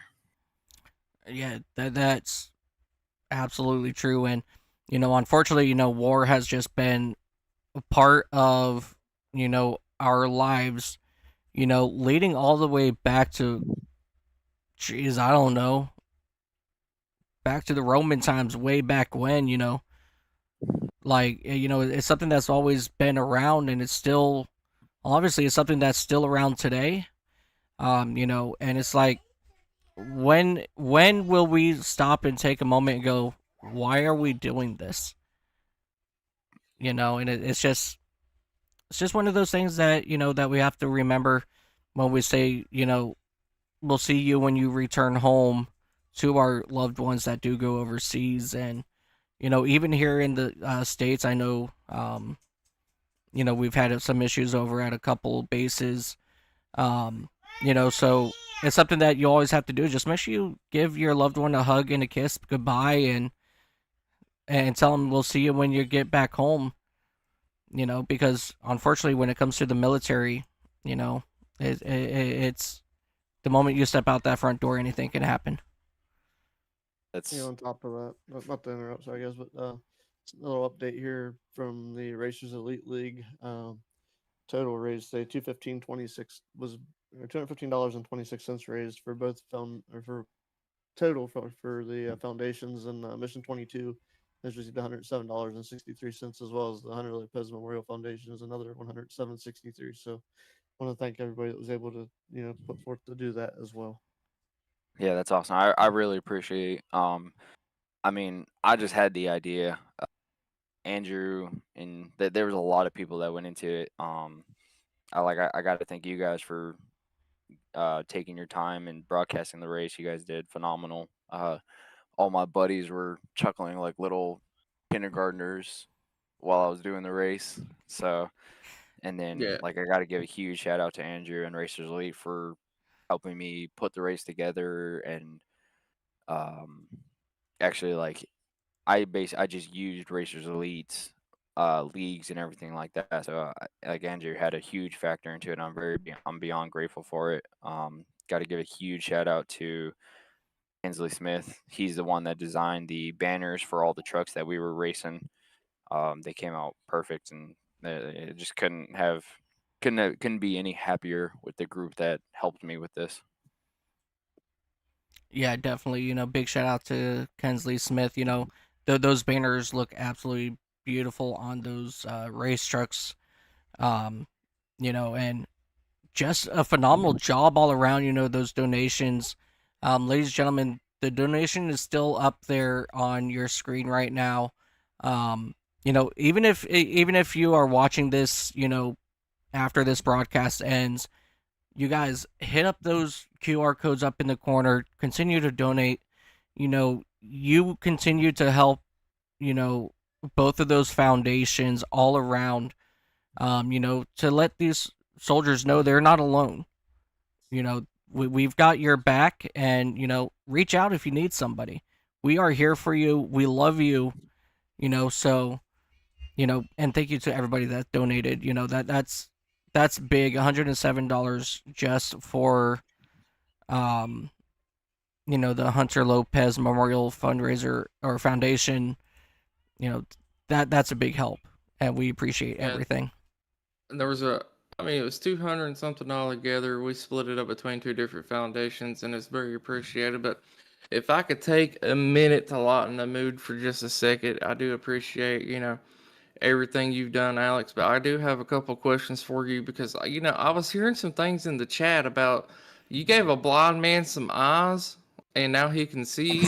You touched a semi, and it turned into Optimus Prime. You bumped a monkey that turned out to be Harambe. These list of achievements you have done is insane. Can we talk about that for a moment? Yeah. Apparently, my great neighbor thought it'd be hilarious to say all this random stuff. We have this joke in the military. If you're married, there's guys. So like, if you're married, you get housing on base, and then you have guys that are in the barracks, and everybody, because if you have kids, everybody's kids, and the families have to go through the same situation with like changing locations and moving bases and stuff like that. So everybody kind of has like one common denominator to be able to come together and talk about and be able to get through and work through. So Daniel Hewitt is one of those guys. Every time I see him, I keep telling him, I'm like, I can't wait to leave my base that I'm at right now, because then I'll finally be able to shake you, because I just cannot shake you. But yeah, he thinks he's funny. He got jokes. He's sitting right in front of me smirking. He looks like he honestly looks like the Grinch right now from in the scene when they're in the mailroom, and he has that little evil smile. Well, hey, So- man, there's nothing wrong with that. When you get around a group of people like that for a long period of time, not only are they your friends, but they kind of become your family as you're around them for hours and hours on end, and you got to trust them like a brother to have your back. Oh yeah. One of my good buddies. I've been with him from we started at one base in 29 Palms, California, and now we're here in Quantico, Virginia. Been with him for about almost a little over 4 years now. I mean, my daughter calls him Uncle Tommy. So it's one of those weird things where you can't get tired of each other, and if you do, then you just slap them, and then you hug, and then it's over. Get that. So, real quick, while we're on the lightened mood, there's some additional prizes for tonight or for today's race.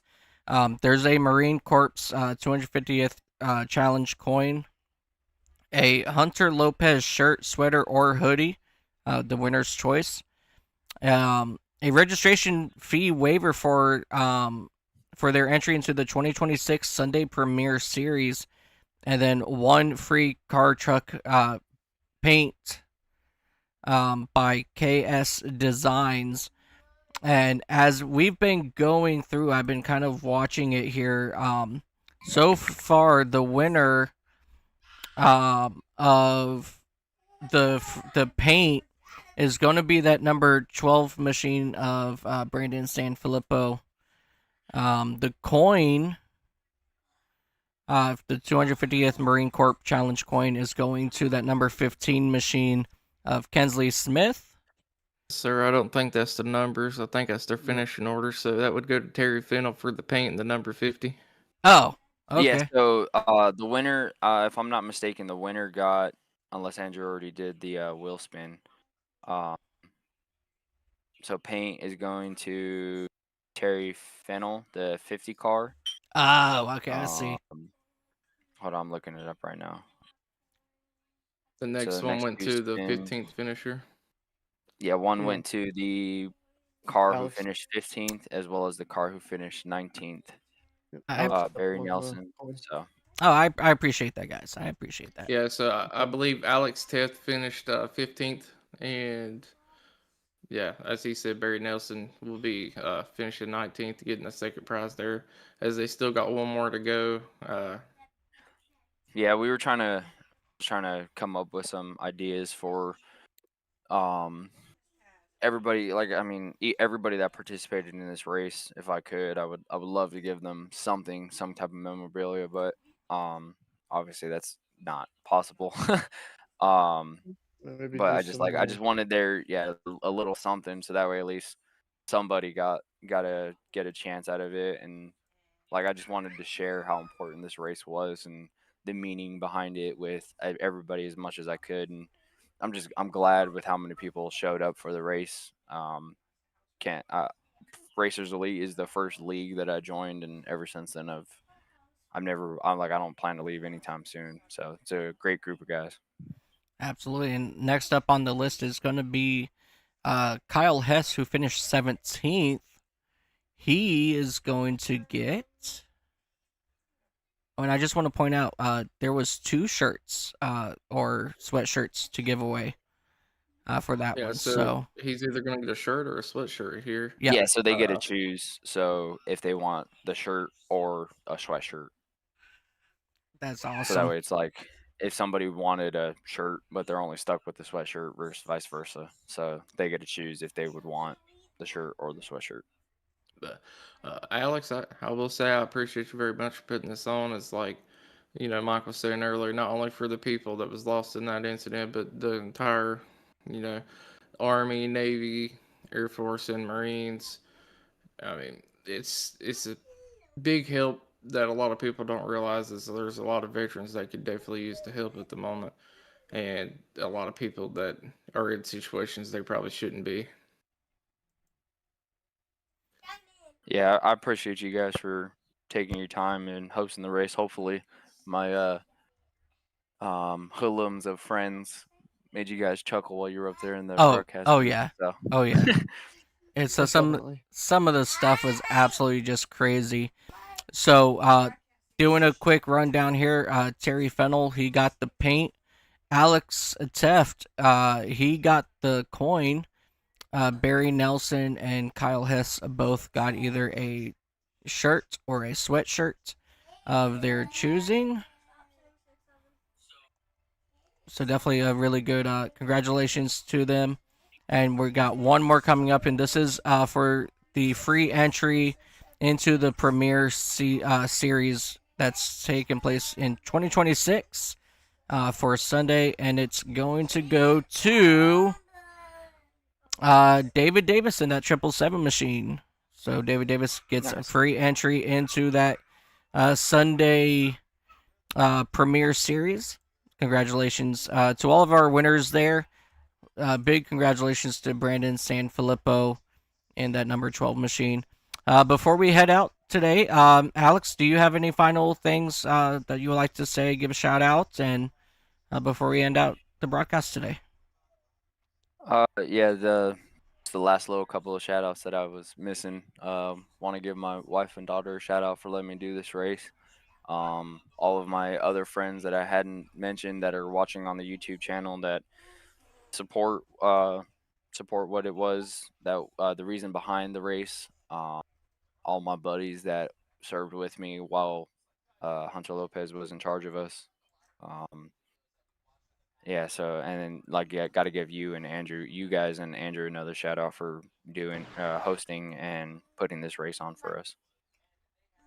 Yeah, it was definitely an absolute honor to do this for you guys today. And I just realized I never actually went through the race results. So before we head out today, guys, I'm going to go ahead and take a look at our final results. Alex, thank you so much for giving us the opportunity to do this race. It was like I said, it was a complete honor and privilege to do this.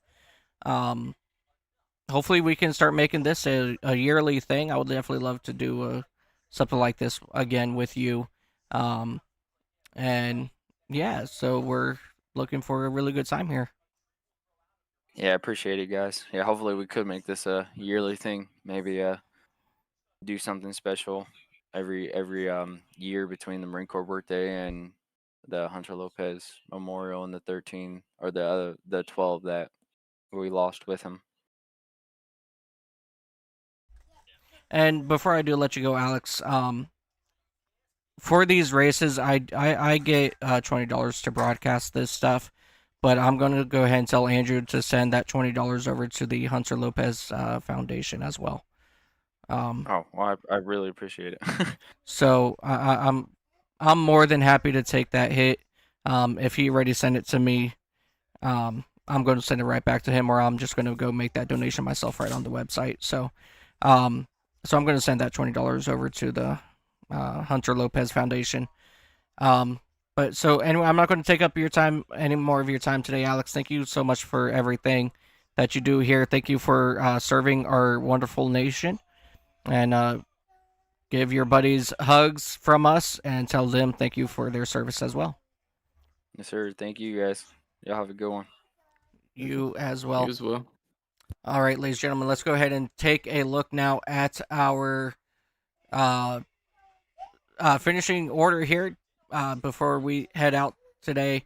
Brandon Sanfilippo, he will bring it home first. Brandon Honeycutt in the number 31 second. Adam Squires will bring it home third. David Davis, Truth Hoke will round out your top 5. Alex Gates, Dennis Kane, Kensley Smith, Lee Campbell, Cody Benelli will round out your top 10. 11th is going to be Ryan Warp, Terry Fennell, Curtis Ecker, Matthew Jarrett, Alex Teft will round out your top 15. Aaron Roth, Kyle Hess, Andrew Taft, Barry Nelson, Troy Thomas, and Kirby Wainscott will round out your field of 21.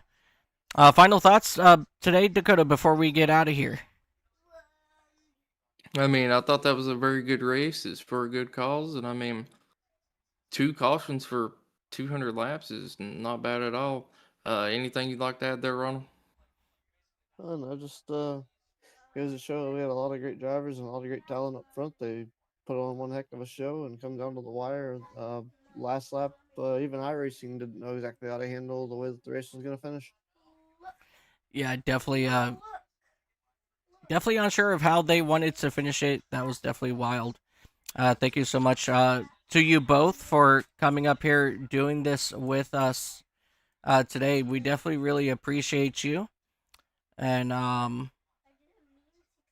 we're looking forward to many more.